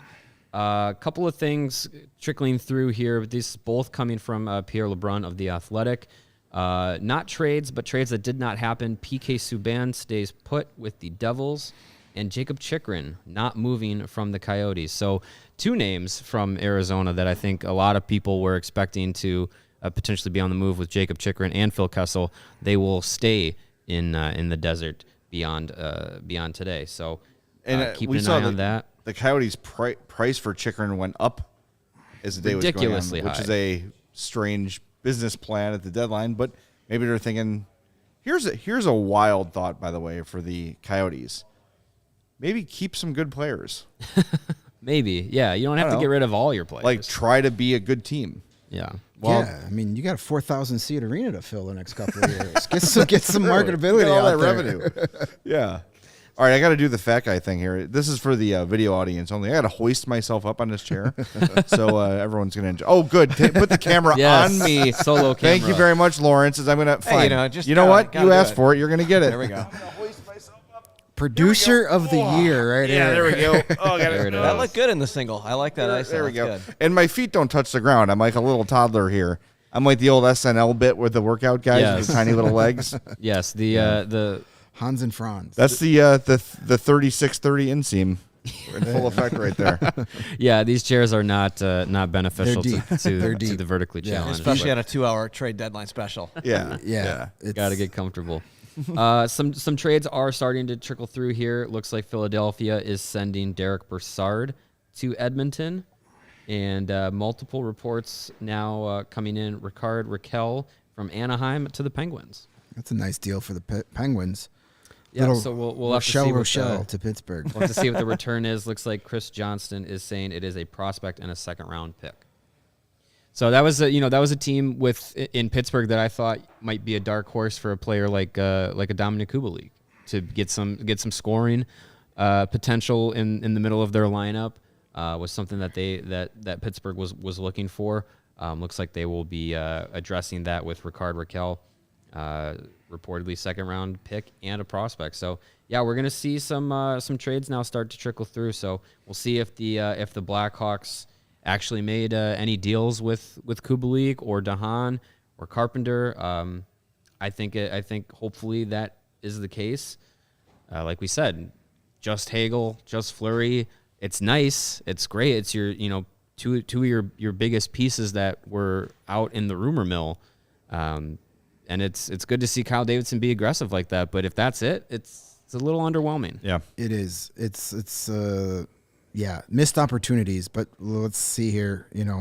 Mark Spector is reporting that the Oilers are acquiring Derek Brassard. If I'm reading that correct. Yeah, I just said that. Yeah. Oh, sorry. I was too busy reading it as you said it. Never mind. So Let's edit that out. yeah, there we go. The Hawks ruined the trade deadline. Let's be honest. They traded Fleury too soon. That was the pick that everybody was waiting on all day, and it happened like almost. I think we walked. It happened at at like 9:30 or so. like 10 o'clock. Yeah. It was All early. it took was Mario to go to the bathroom for that trade to break. Because as soon as you walked away from your computer, I didn't go to the bathroom. Or we make coffee. I was looking to make a pot of coffee. There you go. And I can't bash the brand of the coffee maker because I don't know what it is, but that coffee maker sucks. I have no idea how it works. It's too difficult to try and just make a simple pot of coffee. There's so many contraptions. Gotta get a Keurig. I don't know if it's a Keurig or not. It can do the little pods. Thanks, Lauren. It's not a Keurig. It can do the little pods, which is fine. But I was trying to make a pot, trying to be the good employee player, in the yeah. office and keep everyone caffeinated. And this stupid thing wouldn't. The water was just going directly into the pot. It wasn't going through the grounds, and you had to slide this thing and remove this and make sure this is closed. And I think I broke the thing. I don't know. boy. I'm very frustrated. So if we have anybody from the Keurig marketing department watching, we are gladly take a free maker and pimp you guys out on our show. No Yeah, problem. we'll talk good about it. And this has been the Coffee Talk segment. Hey, on the we got 2 NHL hours to Trade fill up here, and the Deadline. Blackhawks Hey, haven't made any special. trades. So I might we have gotta broke talk the thing, coffee. but I still got some coffee out of it. So You just crushed beans and poured water over them. I will say, though, first day here at CHGO, the bathrooms, pristine. Really nice. You got the floor-to-ceiling doors for privacy, but they got the slats so it can breathe a little bit. Very nice. Very nice. Good job with the bathrooms, This is the Lawrence. last 2 hour Yes, Blackhawks that- podcast ever. Mario, I'm with January. She says, read the instructions. Come on. No, the instructions take too much time. I need my coffee, and I'm gonna figure it out by okay. Neanderthaling the machine until it works. Or breaking it. Yeah, it looks like I I should have got the I box may of have Joe broken it. from Duncan this morning to solve that problem. But yes, Oh, we got some Hawks news here. Elliot Friedman, Chicago and Calgary talking Ryan Carpenter as the deadline hit. there you go. So there you go. A solid team in the West, a really good That team would be in the a West. really good pickup for Calgary. Looking to they're solidify. already a team that's hard to play against, and that would make them even tougher to play. Man, imagine having to go up against the line with Lucic and Carpenter out there. Man, you're gonna have some bruises when you leave a game against the Flames. Calgary's definitely going for it because looking at their cap friendly here, they do not hold their first round pick this year. They do not hold their third or fourth or sixth this year, and they do not hold their third or fifth next year. So if we're trying to think what could Calgary give up for a Ryan Carpenter, if it's a draft pick this year, Not going to be their second round pick. I think that just toss that out the window. So it might be their 5th this year. Could potentially be their 4th or 6th next year. But Calgary, yeah, their team is going to be very difficult to contend with. Yeah, so we'll see if that ends up going anywhere. I think, Ben might have jumped the gun, but if Friedman's saying it, I think there's a little bit more cachet to that one. If I was not suddenly a lifelong Minnesota Wild fan, I would be rooting for the Calgary Flames in the playoffs. Only for their awesome uniforms. I want every game to go 7, every series to go 7, so I can watch them that many times in those glorious uniforms. Oh my God, the fact they ever changed and added black to those uniforms was terrible. I don't know what the trend of like making colors more drab. When we were talking about the best hats, you mentioned Toronto, Hartford. People like bright colors and primary colors. You don't need to do navy and gray, and like the Dallas Stars are a great example of when they wore basically black and gold with like this much green. Then they figured it out. Like, hey, let's bring the green back. And people were like, hell yes. Yeah, it works. Those jerseys look great. I will wear that. This is another off-season topic. Right. But the best uniforms are simple. Absolutely. And Calgary's are outstanding. They're one of the best in the league. We got Pierre LeBrun is reporting that the Carolina Hurricanes made a late push for Max Domi right at the deadline. Not sure if they got a deal done or not. Max Domi. That's the guy we kind of mentioned during our little chats before we got on the air. We're kind of like, if his last name wasn't Domi, would he be traded every trade deadline? Yeah. I don't know. Is he Vinny Hinostroza? I'd rather have Vinny Hinostroza. Is he Drake Caggiula? A healthy Drake Caggiula? Yeah, I could see that comparison being made. I mean, he does still have some higher offensive touch than those guys do. But yeah, I like you said, if his last name wasn't Domi, I don't think he'd get the kind of attention that he has in his career so far. Still a player that I think if he's on your team, he obviously plays with an edge. Sure. Obviously has some abilities to contribute offensively. But yeah, I mean I don't think he's as top tier in the league as a lot of people perceive him to be. And it is Max Domi to Carolina, both per LeBrun and Elliot Friedman. So people were wondering when the Hurricanes would make a deal. They were a team that definitely are going to make a push in those Eastern Conference playoffs, and they get a depth piece in Max Domi. So we'll see if that's finally the place he. I wonder why it is that he just can't seem to stick anywhere. Yeah, I don't know.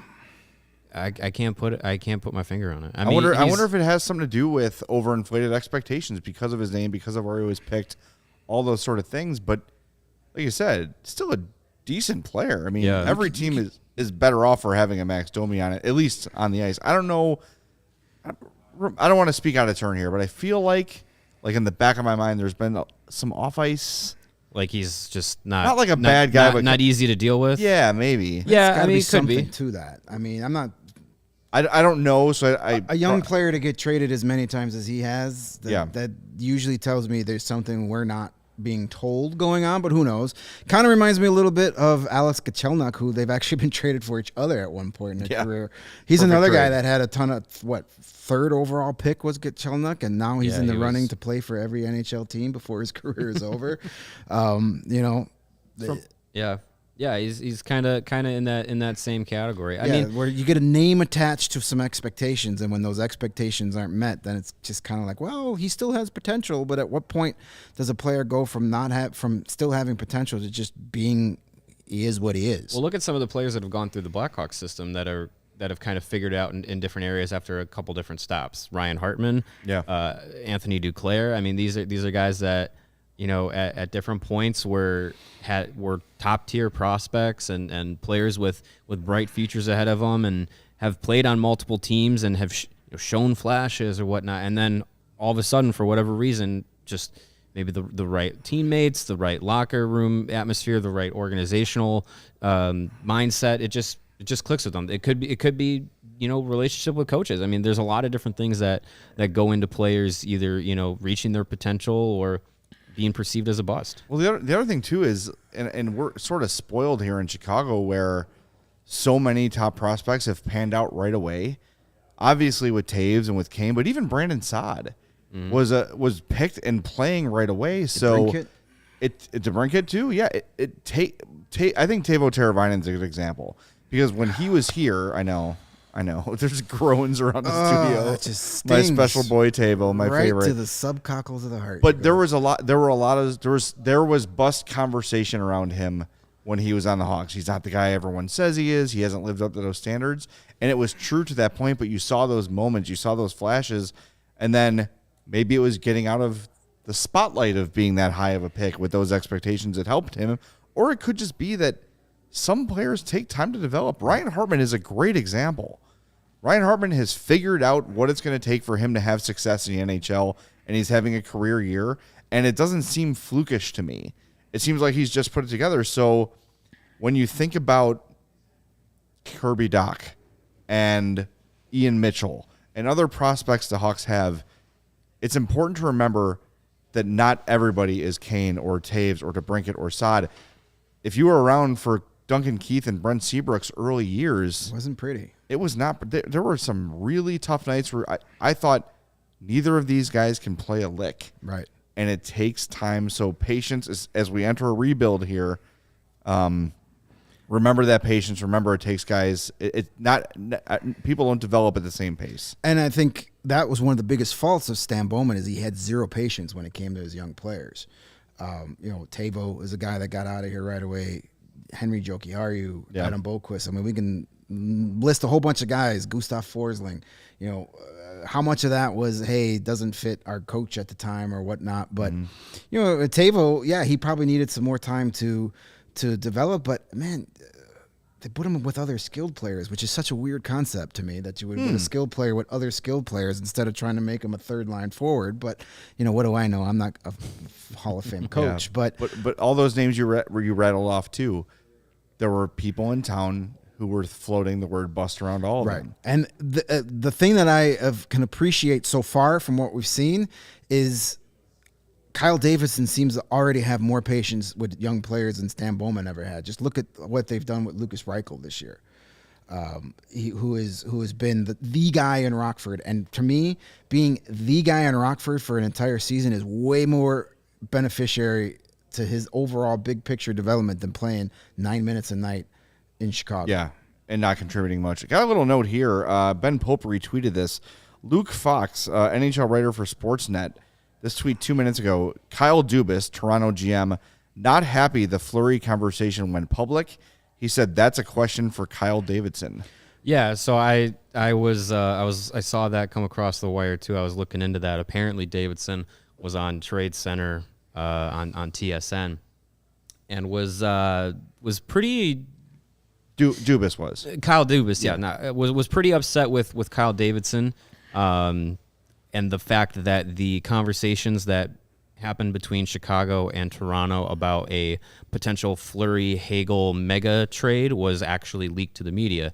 So that's interesting. I think we've talked a lot about Kyle Davidson making some moves in his first month as GM, and maybe this was a move that ruffled some feathers. And I mean, if you're looking at a team like Toronto that was obviously in the goalie market, I don't know why you can be too upset that a conversation about Marc-Andre Fleury got leaked. Well, it doesn't necessarily mean that Kyle Davidson's the one leaking it. Right. But we do have a Hawks trade to report. Frank Saravelli from Daily Faceoff.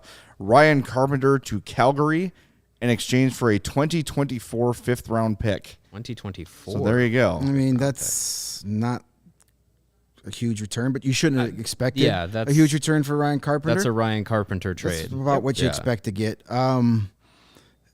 To go back to that Dubas conversation, as you know, if you've listened to the past couple of shows, I'm not the biggest fan.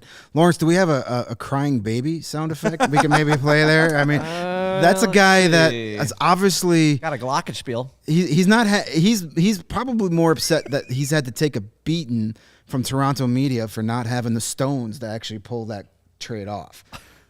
I'm sorry. I like that you went from crying baby to glockenspiel. I'm just looking at my sound effects for it. See what we got here. Isn't glockenspiel translate to crying baby in German? I don't know, but we're going to play it now, and we'll see what we think of it. Let's do it. I like that. Yeah, that's not really a crime that should be mandate. our trade alert. Oh, I like that as trade alert. Yeah. okay. Sure. Ryan Carpenter, 5th round. There you go. Ryan Carpenter for a 2024 fifth round pick. I want to get back to the Dubas thing, though, because as a fan of a team, I don't want my GM crying about stuff. Right. I don't want my GM publicly calling out another GM or saying, like, oh, I wish that hadn't gotten out. Well, it is what it is, man. Like, you're the Toronto Maple Leafs GM. This is what you signed up for. Right. People are going to know your business. People are going to be in your business. So it doesn't mean that Kyle Davidson's like, hey, look what I tried to do. No, things get out. People know stuff. It's not one-on-one, these dealings. Right. So a scout could know. It could have been somebody from his own organization that Absolutely, put it could have been that. It could have been someone under his watch who was pissed it didn't get done. Exactly. And then, hey, Steve Simmons, what are you doing? Here's this I got for you. Yeah. For example, Steve Simmons. Right. Yeah. I'm not the biggest Dubas fan, and he can cry all off season when he's unemployed after the Leafs get knocked out in the first round again because he didn't trade for a goalie. They're gonna have to play Tampa most likely in the first round. Good luck. And if you're gonna go in there with Jack Campbell Or Eric Shalgren. or whoever, whatever guy off the street they Peter put on, Mrazek. sure. Joseph Wool. Sure, you can cry about the trade rumors getting leaked out when you're collecting an unemployment check in July, because he's feeling the heat, and I know just based on Leafs Twitter, he's not doing a good enough job. I don't think anybody can do a good enough job to make that entire fan base happy. But don't be mad at that coming out. Be mad that you didn't get a deal done, because that was right there for you. And I think the problem that the Maple Leafs had going into this trade deadline, one, obviously they don't have a lot of cap room to work with, so you have to get creative if you're going to be, making major splashes. But it also seemed very evident that they had. What's that? I'm saluting major splashes. Sorry. Okay. I was like, who's here? I'm sorry. But Why that tickled me as much as it did. That was one for the YouTube crowd. There you go. But yeah, it seemed like they were trying to add without giving up too much, and Dubas had said that he doesn't want to give up one of his first round picks, doesn't want to move top prospects like a Matthew Nyes or a Nick Robertson. But like we've discussed before, look at what the Blackhawks did in their run. Look at what some of these teams. Look at what the Tampa Bay Lightning are doing. They're giving up those assets because it's about winning Stanley Cups. And sometimes your windows are open wide, and sometimes they're open very, very narrowly. The Maple Leafs theoretically have had a wide window to get some Stanley Cup playoff success, and they've had a roster that, a few holes here or there, but if you're not doing anything to fill those gaps, you're not going to get beyond the first round. And then we've seen that for 5-6 years in a row. Edmonton takes a beating for wasting the prime of Connor McDavid's career. You're wasting the prime of Austin Matthews' career. You haven't got out of the first round yet with Austin Matthews and Mitch Marner and William Nylander on your team. Some of that has to do with they've underachieved. Yeah. But hockey is not a one-line sport. Right. If it was, the Oilers and the Leafs would be playing in the Stanley Cup final every year. But yeah, But at some point you've got to go for it. You've got to bite the bullet and say, we are this away from a cup, or at least thinking we got a really good chance. And look, you said it earlier, Tampa or Florida is going to take each other out, right? So maybe that eases the path for Toronto. The fact that what we saw the Hawks get for Marc-Andre Fleury, that the Leafs could not beat that deal, that's a failure by Kyle Dubas. Second round pick with a condition on it. As I said a couple days ago, that's a scared GM, and scared GMs don't win Stanley Cups. Yeah. I made the analogy, Jay, I'm sure you're going to agree with me. When the Cubs won the World Series in 2016, I did not care if they ever won another game in the history of their franchise. That's correct. And I guarantee you, the majority of the Toronto Maple Leafs fan base, it feels the same way. They're tired of hearing about 1967. They are tired of first-round exit and being the laughing stock of the NHL. They're tired of having their hearts broken. They don't give a crap about the first-round pick in 2023 or 2024. They want to win. They want to win the Stanley Cup now. They would sacrifice. They would give everything for the future of their franchise. They don't need to win another game to win a Stanley Cup in 2022. And if you can't make those moves, you don't deserve your job. Well, you brought up a And really good Felix point. Potvin is not walking through that door. All right. He Oh, might. The cat. Yeah, You know. he might. What's Cujo? Curtis Joseph Yeah. doing these days? I don't know. Two of the coolest helmets ever, by the way. Yes. Cujo and Felix. But yeah, you mentioned the Cubs thing, and when the Aroldis Chapman trade happened, a lot of people had mixed emotions about it because of his off the field record and giving up Torres. giving up the cost. Don't care. But you won the World Series, care. so it doesn't Yep. matter. Yep. I mean, I got to see the Cubs win a World Series. I put Cubs baseball cards in both my grandfather and father's caskets because they never got to see it. I got to see it. I didn't care about any of those prospects we had to give up, and I think there's a lot of Maple Leaf fans that are in that same boat, and they're not getting what they want as far as a big spot. I mean, Mark Giordano's a nice, but he's going to help them a lot. but you still got a big hole in goalie, and as we know in the playoffs, you got to have that goalie. Mm-hmm. Yeah, if you're today saying who's our starting goalie for Game 1 of the playoffs, you're not going to win the Stanley Cup. Yeah. Right. Yeah. You don't First wanna have any round questions. meeting with Tampa Bay. Andre Vasilevsky versus Jack Campbell. Who you betting on in points bet? Let me think. Yeah, we'll get back. Let to me you on that marinate one. on that one a little Yeah. bit. I will say though, one exception was Antti Niemi. True. That was sort of weren't really sure who was going to. There has But- been exceptions, but you really would much rather have the proven commodity. Correct. But I think do you look at the Leafs team the same as the 2010 Blackhawks in No. the way that they could no. the roster they could No, put those together? the 2010 and the 2013 Blackhawks made life easy for their goaltenders because they always had the freaking puck. Mm-hmm. Yep. Your goalie doesn't have to do much when your team is in the other end of the ice, 80% of the night. Right. Yeah. So I think the way that that whole thing between Dubas and Davidson goes out. I mean, whatever. Kyle's have a different kind of personality from the rest of us. So we'll see how they how they iron it out. Jake DeBrusk not traded, by the way. He's Not remaining traded. in He Boston. did have a 2-year, $4 million AAV extension signed with the Bruins. A lot of people speculated. That was early this morning. A lot of people speculating that could have been a sign and trade deal. But yeah, it looks like it was just a sign. Pretty crazy. We're talking 2 months ago that Dylan Strome for Jake DeBrusk was the perfect, sensible trade to make in the world, and now both of those guys are staying put through the season. DeBrusk gets an extension, and I think giving Dylan Strome that same type of extension is the right move for the Blackhawks after what we've seen. Yeah. Especially now where he'll be playing top line minutes. He's established that chemistry with Kane and DeBrincat. Look, we talked earlier about Patrick Kane's analytical mind, and he's basically said, see? when you play Dylan Strome in the top six, For 2 years, he can produce. For 2 years, we've been screaming, why isn't he playing with DeBrincat? And he only produces with those guys. Okay, then play him with those there. guys. Don't make him a fourth-line center because that's not him. Putting guys in position to succeed, it's such a strange concept. It's amazing how much it works. Yeah, Derek King's seems like a more simpler approach to Don't overthink constructing it. lineups It's not than that Jeremy hard. Carlton Are you ever did. implying that Jeremy Carlton overthought things? A little bit? Yeah. How dare you, sir? A little Yes, bit. yes. Letting hockey players just go be instinctual is usually a good recipe for success. The second you have guys out there trying to think too much on the ice on where they need to be, they all stand in the same spot and watch the puck get behind their goalies. So, And that, not to rehash the Jeremy Carlton era, but I remember a few years ago, Duncan Keith, when he was on the Hawks, was on Spittin' Chicklets and basically said, like, the thing that I loved about Q was he just let us go play hockey. Mm-hmm. He let us just do what we were good at and trusted us. I remember that. And he said something like, whereas now I sort of feel like I have to think about everything. Yeah.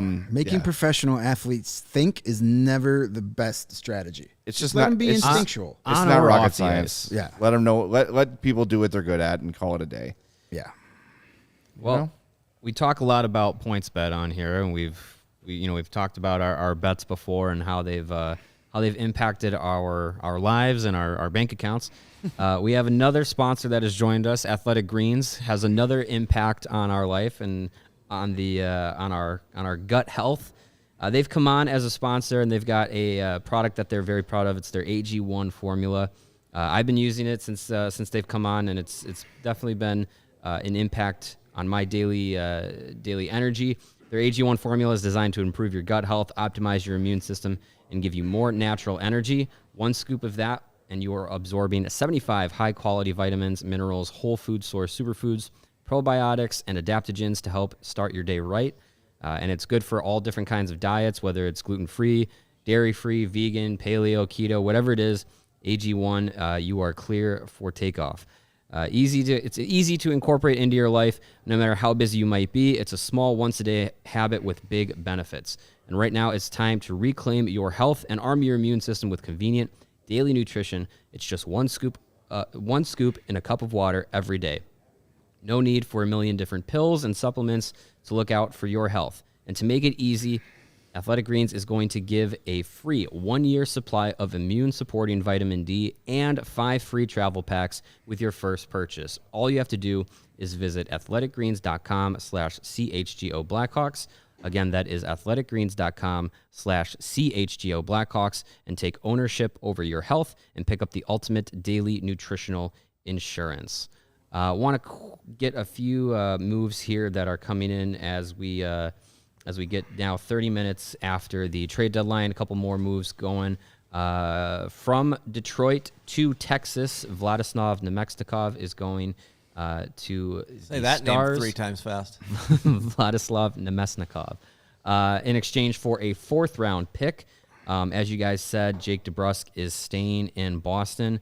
And on the AHL waiver wire, we mentioned Cale Morris was being brought up to the IceHogs. It looks like Colin Delia is the goaltender that has been sent to the Blackhawks, whether that's paper transaction or an actual transaction. We'll find out.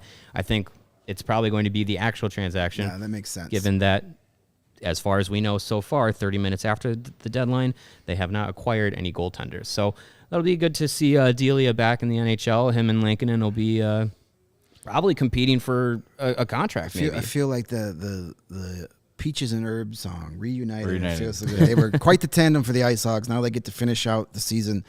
I saw way early in the chat, I don't remember who it was, about the Blackhawks goalie pipeline right now, and it's Arvid Soderblom. He's the only goaltender in the organization that has a contract for next year. So he's... How far away is Comesso from the NHL? He's at least 2 years. I think he plays another year at Boston and then turns pro. Yeah. And we'll see if that means going to Rockford for a season or going into the NHL. I don't think he's going to be that kind of player. He's not like at an elite level. I mean, we'll see. Hopefully he gets to play. He looked good in the little bit of time he got at the Olympics. He's a guy that should be back at the World Juniors in August when that gets restarted. So that's something we definitely will be keeping tabs on and hopefully have a lot to talk about because there's not much else going on in August when you have a hockey podcast. So what's your favorite color? We're gonna have a whole week on hats. Hat week. Hats and best office bathrooms we've ever been in. I think Comesso, there's a lot of potential and promise to him. I think a lot of the the outside of the organization scouting reports you see about him is that he's mentally more mature than a lot of other goaltenders in his draft class, a lot of other players in general in his draft class.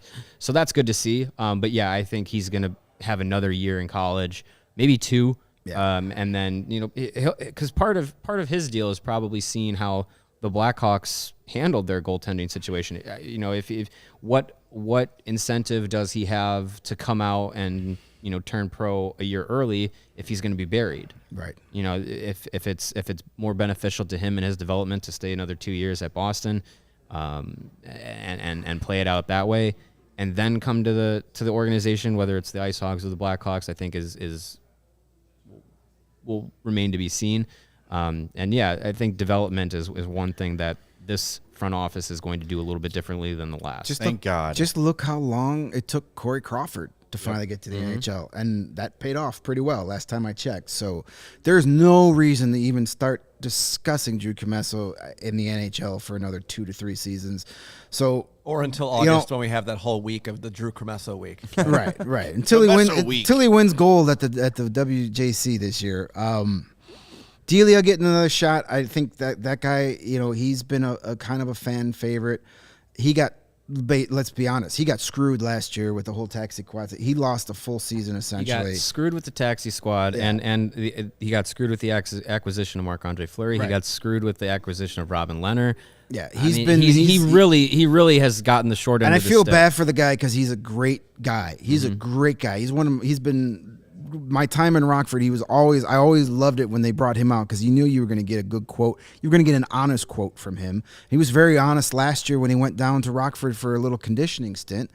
He's not happy. I think it's time that, it's obvious he's not part of the long-term plans for the Hawks. So I'm hoping he can come up, get a couple starts and maybe play good enough to where he can get himself an NHL contract somewhere else. That's a guy, when you say change the scenery, just wrong goalie, wrong time for the Blackhawks. Hey, look at what happened with Anton Forsberg. Yeah.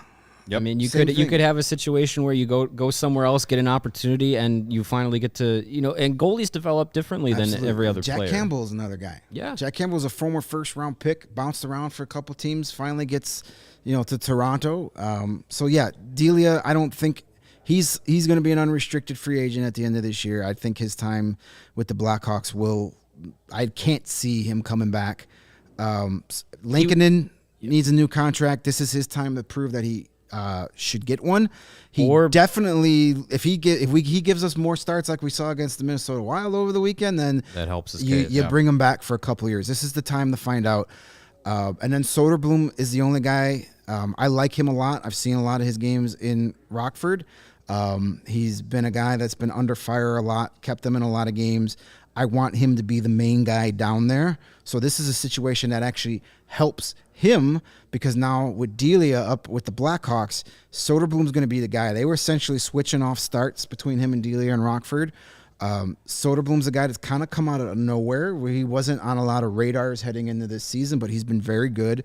Definitely has some potential there. So, ideally, if it was up to me for next season, I would bring in one of these journeyman veteran guys that can start half a season for you. Bring back Kevin Lankinen on a team-friendly 2-year deal maybe. Mm-hmm. Have those guys split the starts next year because Lankinen's still way young in terms of goaltending. You still get to see a lot of progression there. I think it's way too soon to write him off, especially with the year this year. He's another guy that kind of, hey, Marc-Andre Fleury's here. I've gone from being the starter to being the backup. So I do a veteran in Lankinen as your 1A, 1B next season, and you let Soderblom get another full season as the number one in Rockford. And then, 23, 24, you see what you got. Maybe you have the Soderblom-Lankinen duo, and then by then, maybe Comesso's time to be part of the order. There's no reason to rush any kind of goaltending right now. Goaltending should be the last. You need to add more pieces. You definitely need some more prospects than just Drew Comesso and Arvid Soderblom. The more prospects you have, the better chance you have at hitting one of these guys. One of the things that Bowman's and his scouts were good at was finding goaltending From Europe, not in the from draft. Europe. So hopefully, yeah, exactly. Draft Or was for a the nightmare. free agent wire. Of all the goalies he drafted, they got one game, and it was Kent Simpson. Yeah. What was your favorite moment of the Kent Simpson era? Probably the one game he played. That one save. Simpson, Remember that was awesome. So yeah, they've been really good at finding European goalies or guys like Scott Darling. They caught lightning in a bottle there. But yeah, drafting goaltending has not been a priority. I think it should be for the next couple of years. There's a lot of holes to fill. I don't think they have to invest a lot of draft capital in defensemen in the immediate future. I think they got a lot of. They got a good future. They've got their defense. Mm-hmm. So, and if you were to ask me, as far as hey, you could start your rebuild with a pretty good defensive core of young guys or a pretty good forward core of young guys, I would take the better defensive core to start a rebuild with because you win from the net out as those 2010, 2013, even 2015 teams proved. You got to have the defense. So I would invest a couple of mid-round picks in goaltenders the next couple of years. So acquiring some more of these mid-round picks is always good. Well, and look, worst comes to worst. If you're unless you're the Maple Leafs, if you feel like you're a goalie away, you just can make that deal in one move. Right. You can sign a free agent, you can make a trade, and that problem is solved. The all-star goalie should be the last move you make when you're trying to contend. Exactly right. By the way, we are 40 minutes past the deadline passing. Trades are still trickling in. We have not gotten the official Hawks are done for the day tweet from anyone on the beat. And Kyle Davidson has yet to meet the media. Right, Davidson has not spoken yet, so there is a chance things could still be happening. Names to keep an eye on: Calvin DeHaan, Dominic Kubalik. But it seems kind of slow right now. Not a ton of huge things happening. So the Hawks may very well be done, but we're here for another 20 minutes, so stick with us. And if you got a question, hit up the chat, and we'll do our best to get it answered. This may be an answer to why some of these things are taking some time to come through. This is from I want to see if I pronounce this correctly. Mark Scheig, the hockey writers reporter covering the Columbus Blue Jackets. He says in talking about the Max Domi trade, which apparently looks like it's a 3-team trade involving Carolina, Columbus, and Florida as a third team. So it seems like a complicated Can't have a trade transaction. without the Panthers this year, apparently. He says Jarmo Kekalainen says Domi trade call has not been completed yet. Also mentions 33 trades are still in the queue at Central Registry. That's a lot of trades to come through. Why do I picture like the only thing that this trade queue is like Hans Moleman in Toronto? One guy just trying to answer all these calls. Please hold. Trade Central, please hold. Your call is important to us. Like why do I picture that? Sounds like an NHL type of deal. In the year of our Lord 2022, there's no better way than just like some dude by a phone. It's probably still a fax machine. Telltale and smudging it. Yeah. No Chris Gratton for you. There's a reference for the old people. Those are the diehards, right? Solid there. reference. All right. I like So that. in a 2-hour show, 1 hour and 40 minutes is my shelf life. I got to do the chair shift. There you go. There we go. I'm holding on to my leg for dear A little bit life. better. If I let go, this thing is taken out the coffee table. My leg has no feeling left. I'll have to be wheeled out of here and dumped into my car. Thank I you. had to get the blood flow back into my left hip here. It can only sit like that for so long. Yeah, this is for the short guys out there. Well, hey, we discussed, if it was only Hagel and Fleury, would it feel like a successful trade deadline? I don't know if a Ryan Carpenter 5th-round pick in 2 years changes anything for you, but No. I am shocked, or I will be shocked, if we get through this day with both DeHaan and Kubalik still on a team. Yeah. That feels Right. like a miss. If one of those 33 trades that reportedly still in the queue is not Calvin DeHaan, I would be surprised and I would be disappointed. Yeah. I mean, when we talk about assets the Blackhawks have, however you want to rank it, DeHaan and Kubalik were 2 and 3. Yeah. And looking at what teams around the league need, and look, the Max Domi thing takes Carolina probably out of the mix for Kubalik, so that's one less team you'll be able to deal with. It almost seems unreasonable that neither of them would go. The Kubalik doesn't get under my skin quite as much because he's an RFA, so they could still trade him in the offseason. True. So you didn't have to get that deal done. But, yeah, if you don't get anything for Calvin DeHaan and he signs elsewhere in the offseason, you at least don't get a 3rd-round pick for him. That is a failed opportunity, a swing and the miss, and a misstep by Kyle Davidson. Yeah, I mean, who's done so well up to this here point. we are saying so many good things about him, and then it's just like, oh, if these are the only deals, it kind of becomes a little bit disappointing. It's just right, because you get that start with Brendan Hagel, and you're like, oh my God, everybody's gone, and we're going to get 1 million 1st-round picks, and then it's like, oh boy, yeah. So let's see what happens. The fact that he hasn't met with the media yet, and they had said he'd be available at 2 p.m. We kind of realistically knew that, but it's 2:45 and he hasn't stepped to the podium yet. That tells me he's still finalizing some things.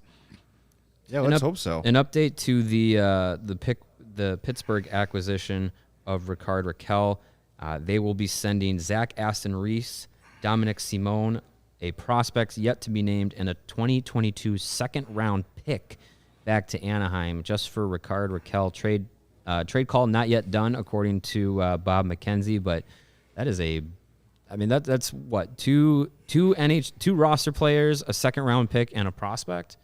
Ooh, that's not bad. It's pretty. Does he still have term, or he's a UFA? He still has term, Raquel? right? I thought he still had another year. I will look that up. Ricard Raquel's erotic journey from Anaheim to Pittsburgh. Well He played. is, Seinfeld? let's see. No, he is, let's see. He's a rental.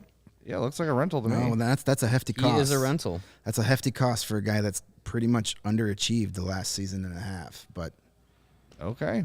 28 years old. You gotta hope rental. teams panic, and feel like they have to get something done, and that's where sellers like the Blackhawks can find themselves in advantageous positions. But like we said, we're 45 minutes now past the deadline. So, but hey, I'm confident that one of those 33 deals is a Blackhawks deal.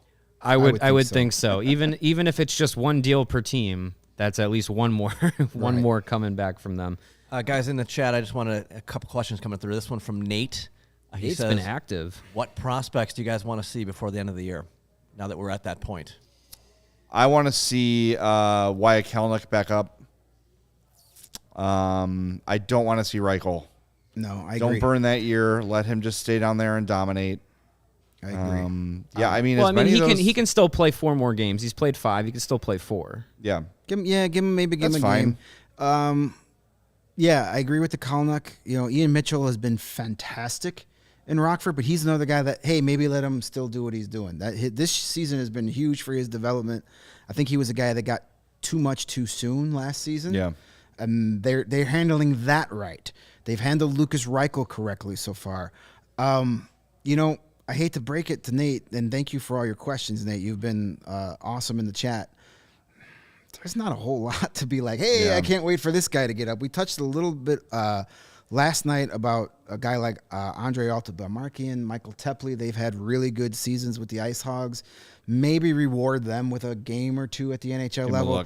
But I don't think there's anybody coming up that's going to play the rest of the season. I think that was the importance of getting Kachuk and Radish, is now you got guys to play the rest of the season at the NHL level who are NHL ready, and you don't need to take away from the IceHogs. Because, again, it's very important. Derek King said it in one of his post-practice press conferences this past week. The IceHogs getting to the playoffs is huge on so many levels, not only for those kids playing down there, but for the organization as a whole. So they're obviously, that's a goal for this organization, and I love that. So, yeah, not a whole lot, I think, coming up. I enjoy what I saw extended stays. in short stints from Isaac Phillips. Yeah, I and like maybe it. to a greater extent, Jacob Galvis came in and impressed. So I wouldn't mind seeing them get another another game or two. But yeah. I don't want any of these guys coming up to Chicago playing out the season No. there in Chicago. That's detrimental at this point for those guys. But yeah, reward these guys with a 2-game stint and send them back. The IceHogs, the AHL essentially is almost exclusively a weekend only schedule. They may have a game on a random Tuesday or Wednesday. So bring them up for one of those Thursday night games and play them in front of the UC crowd, get them some action, and then send them back down. You can play that out pretty well, the way you're not removing too much from the IceHogs. We're in a rebuild. What the IceHogs do is important. And I would much rather have Isaac Phillips playing 22 minutes a night and playing on the power play in Rockford than playing 9 minutes a night on a third pairing in Chicago. Right, and I think we've seen a little bit of that throughout the season, where the Blackhawks have brought up a player like an Alec Regula and played him a little bit. They brought up Isaac Phillips a time or two, give him some minutes. They've done it with Reichel for a few games. Yeah, I think those the defensemen are the guys that are going to be coming in more in the rotation. A guy that's played the last 2 games that I'd like to see a little bit more of is Alex Vlasic. I think he really hasn't been able to do anything with less than 8 minutes of ice time in both games that he's played. I'd like to see a little bit more of him at the NHL level. See what he can bring to the table. I think we will see maybe a Josiah Slavin come back up and play a couple games. I liked what he showed in his short stint so far. I think what we're going to see, though, from the IceHogs is maybe some players that are a little less consequential to the IceHogs in their playoff push will come up and fill some of these roster spots on a longer term basis, like maybe like a Brett Connolly. Yeah. We like I mentioned, Josiah Slavin might be someone that comes up. Because the push to the playoffs for the IceHogs is what's going to be most key for them right now. We see with them bringing in Colin Delia, no offense to Colin Delia, but Arvid Soderblom is the starter in Rockford. He's the one that they're going to ride through the end of the regular season and hopefully into the playoffs. So I think that's going to be their focus. And I don't think we're not going to really see any guys come up and play the rest of the season. It'll be, a couple games here or there, multiple guys interchanging in and out, which is kind of what you need to do at this point of the season. That's what you have to do for a period of time where the wins and losses, leading up to the deadline, wins and losses didn't matter. Now they really don't matter because you've made your moves. You've shipped out the players that you needed to. Hopefully, all the players that you needed to. And now you're just kind of riding out the last month and a half, focusing on some development for some guys and making sure that other guys like Alex DeBrincat, Kirby Doc, and Patrick Kane, these guys just end the season healthy. And it sounds like Kyle Davidson's getting ready shortly to speak to the media. So, guys, here's a good question from the chat from Reed. What is the hold music at the NHL Trade Central? It's got to be the Zamboni song, right? Oh, yeah, that's exciting. Or the good old hockey game. That would make me stay on hold at least. Yeah, I'd be calling every day. Yeah. The Zamboni song. Hit Somebody by Warren Zevon. There you go. Maybe Not the girl from Ipanema just playing softly. The the Muzak background. version of the Zamboni song. Right. It's probably something by Green Day or something. No, because they're no, trying no, to no, be no. because they're trying to be hip. No. You just took the one word I was going to say. It's Toronto. It's got to be a Tragically Hip song. Yeah. It's there got you to be go. a Tragically Of Hip course. song. There you go. Yeah. Or R.I.P. Downey. Gord. By the way, you mentioned Brett Connolly. Has there ever been a player in the history of sport less impactful? Good or bad? He's just like a body out there that doesn't really contribute much positive or negative and just Yeah. playing out the career, man. Yeah, I mean, he came to the Blackhawks as like oh, maybe he'll do something. He and scored 20 goals once. Yeah, one time he won a Stanley Cup. He scored 20 goals in a season once. Like 20 Alex those are Ovechkin goal pucks hit off his skate. Exactly. Hey, Artemi Nisov made a lot of money Yep. playing that game. One thing I will give Yeah. Brett Connolly credit for, having spent a lot of this season in Rockford, he was a consummate pro. He took that reassignment It's like tough. a champ and embraced his role at being a veteran leader and has been a big contributor. He spent a lot of the season playing with Lucas Reichel, and that's not a bad thing. Lucas Reichel has said many times he's learned a lot from Brett Connolly about what it is to be a pro, and that he may not be able to teach him how to skate or shoot the puck better, but there's a lot to be said of how you handle yourself in the locker room, off the ice, in the maturation process of a young player. Well, I mean, So, he's had a little bit of value, but I get your point. On the ice, in the NHL level, yeah, there's not much there. But being a veteran leader for your top prospect is not a terrible thing. You wish he was a cheaper veteran leader for your top prospect, but it is what it is. Well, that's an example at the minor league level of what we were talking about earlier about players that'll be coming to the Blackhawks in the next few years at the NHL level to kind of just show the younger players the ropes of being a pro and how to handle yourself and how, just hopefully getting some, some good routines and just learning some good habits at the NHL level. And, a guy like Brett Connolly can do that in the development process of a Lucas Reichel. So that's good to see that he's had that kind of that he can have that kind of impact. But yeah, on the ice, Connolly's been good for that. And then they brought back former Blackhawks prospect, now grizzled veteran Ryan Stanton, who's been a huge on a lot of those young defensemen. Talking to a guy like Wyatt Kalnick and Isaac Phillips a few times this year, they were always like, man, Stanton has been a coach on the ice. So it was Cody Franzen last year, and now it's Ryan Stanton. So you need those guys. You really you wish that they didn't come with a nearly $4 million cap hit, but again, you can't. If Henrik Borgstrom was any kind of an NHL player, you can be a little happier about Brett Connolly. The reason you took Brett Connolly was to get Henrik Borgstrom, and that's been a whole. Fortunately, Riley Stillman and Riley Stillman, right? Yeah. Well, you could, maybe. He's been fine. When he's awake, he's been great. The Connolly thing is tough for a guy who's got that much mileage on him to just go and finish out his career in Rockford. It's a tough assignment. So to hear that he's been handling it well and with class that's commendable, because there's a lot of guys who would be like, no, I'm not doing this. I could rattle off a few guys off the top of my head, but I'm not going to do that. I'm sure you don't want to do a Pat Foley-Karpatsev thing for us today? No, we're way too early in the CHGO evolution to start burying people. But there are a few guys, a couple that Blackhawk fans would recognize that have not taken their reassignments as nicely. Kudos to Connolly for being a pro. A lot of guys could have been like, I'm not doing this. I'll say one, Victor Stahlberg, because he's not playing anymore. Right. And when he was with Milwaukee, I heard stories that he was a pretty poor influence on some of the young players. So handsome, though. And he looked good in white dress shoes. He looks good in everything. Victor Dam Stahlberg. Yeah. A little note here from Michael Russo. Wild owner Craig Leopold sent his plane to Chicago to pick up Marc-Andre Fleury personally. Well, hey, It's with a gas 40-minute trip. with gas prices though today, oil prices. Hey, that's there you part go. of that. That saves the Blackhawks quite a bit of money for not having to pick up the tab for that last-minute flight. There you go. Yeah, Must be nice. Some Must other be nice. some other news around the Was league. he flying into Palwaukee? Where was he flying into? Do we know? What is that? Was he flying into Palwaukee or was it Midway, O'Hare? Oh, A lot of we don't have that info. Get the flight tracker. 5 minutes. No Megs Field anymore. Looks like the Islanders are signing Zach Parise and Cal Clutterbuck to extensions. What the hell are they doing up there? I don't know. They might as well sign Zdeno Chara to an extension as well. Breaking news: Mike Bossy comes out of retirement. Looks like Kyle Davidson. I know we mentioned this. Looks like Kyle Davidson is going to be speaking shortly. No live stream, which is kind of surprising. So yeah, I mean, perfect timing as we are closing up shop here. Looks like Davidson will be addressing the media soon. I'll be interested to see what he has to say. Obviously, we're still kind of waiting around to see if some trades trickle through. I would assume he's not going to get to the mic until those deals are officially finalized. That way, he can kind of just address everything as a whole. Unless he wants to break his own news.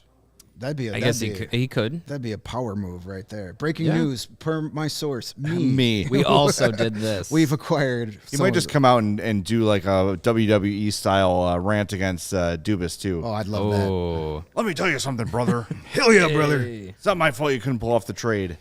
I'm coming for you. But hey, Dubas. just so everybody knows, as trades come in and if more trades come in once we're off the air, we are publishing on allchgo.com our trade grades and reactions. So as trade comes, you'll get our reaction there. So make sure you check that out as well. And I would like to say on a side note, that is 3 straight CHGO Blackhawks shows with Hulk Hogan impressions. This is a trend I am liking. It's the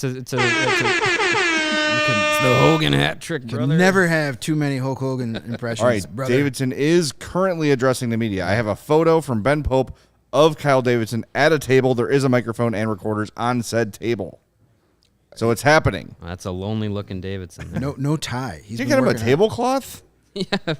Yeah. I was surprised that they were going to do this at the practice facility and not at the United Center. But All right, well, let's before we wrap that's their up, call. if this is it, are you satisfied? I got to say I'm not. I think they could have done more, and I think they should have done more. Yeah, not trading Tahan for anything. Is a failure. It's a failure. So you went from a really good start to kind of a disappointing finish. We'll see here in the next couple of minutes, but it doesn't look like anything else. And yeah, not moving to Han. That's a miss. Yeah, it started out real great and kind of fizzled at the end. I think if Dominic Kubalik and Calvin DeHaan are still on this team in the next couple of hours as things get finalized, it'll be underwhelming. I think there's definitely good things to take from it. I think the Hagel move and the Fleury trade were necessary. I think they were good returns for what they could have been for Chicago. But yeah, there was a lot of moves to be made, and you get your 2 big ones, but even those little deals still make a difference. And if they didn't come through, it'll be a little disappointing. But I am glad to see that in the big picture, Davidson was pretty aggressive with moves to move the rebuild forward. Yep. So we'll see. We'll see if anything happens with Kubalik and DeHaan, and go from there. A little bit of a follow-up here. Ben Pope. Davidson said he's aware of what Kyle Dubas said. He said, quote, "That'll be something I address in private with Kyle." They're going to fight. Ooh. SummerSlam. Fight to the death. I like it. Yeah. Nice. That'll be the halftime show at next year's NHL All-Star Game. Get into the league and ruffle some feathers and make your presence known. Exactly. And if it's Toronto, screw them. Again, I think that's a universal approach from everybody not in Toronto. Right. Yeah. Sorry, Kyle Dubas. The world doesn't revolve around you. Even get though your you trade think it done, does. bro. Love it. All right, that's going to do it for this episode of CHGO Blackhawks. Thanks, everybody, for joining us. My first show, a lot of fun. Yeah. It's really great to be here, guys. I'm excited. Sorry for leaving you dangling for a couple weeks as I figured things out with Odyssey, but I could not be happier to be here. That 2 hours flew by. It did. That was Which, good. even though very little happened, it flew by, which is a great sign for the future of the show. To talk about. And thanks to everybody for listening. Thanks to all the Madhouse Podcast listeners for their patience and for making a jump. And we want to remind you, CHGO Blackhawks is presented by PointsBet. Use promo code CHGO when you sign up to get 2 risk-free bets up to $2,000. We'll be back late Wednesday night. Slumber parties. And Thursday, and I'm going to wear my sleeping pajama Yeah, hat. I was going to say, I'm going to show up in some pajamas. CHGO After Dark, baby. Yep. Let's get weird. Let's get weird. All right, thanks everybody for joining us. We'll talk to you late Wednesday night on CHGO Blackhawks.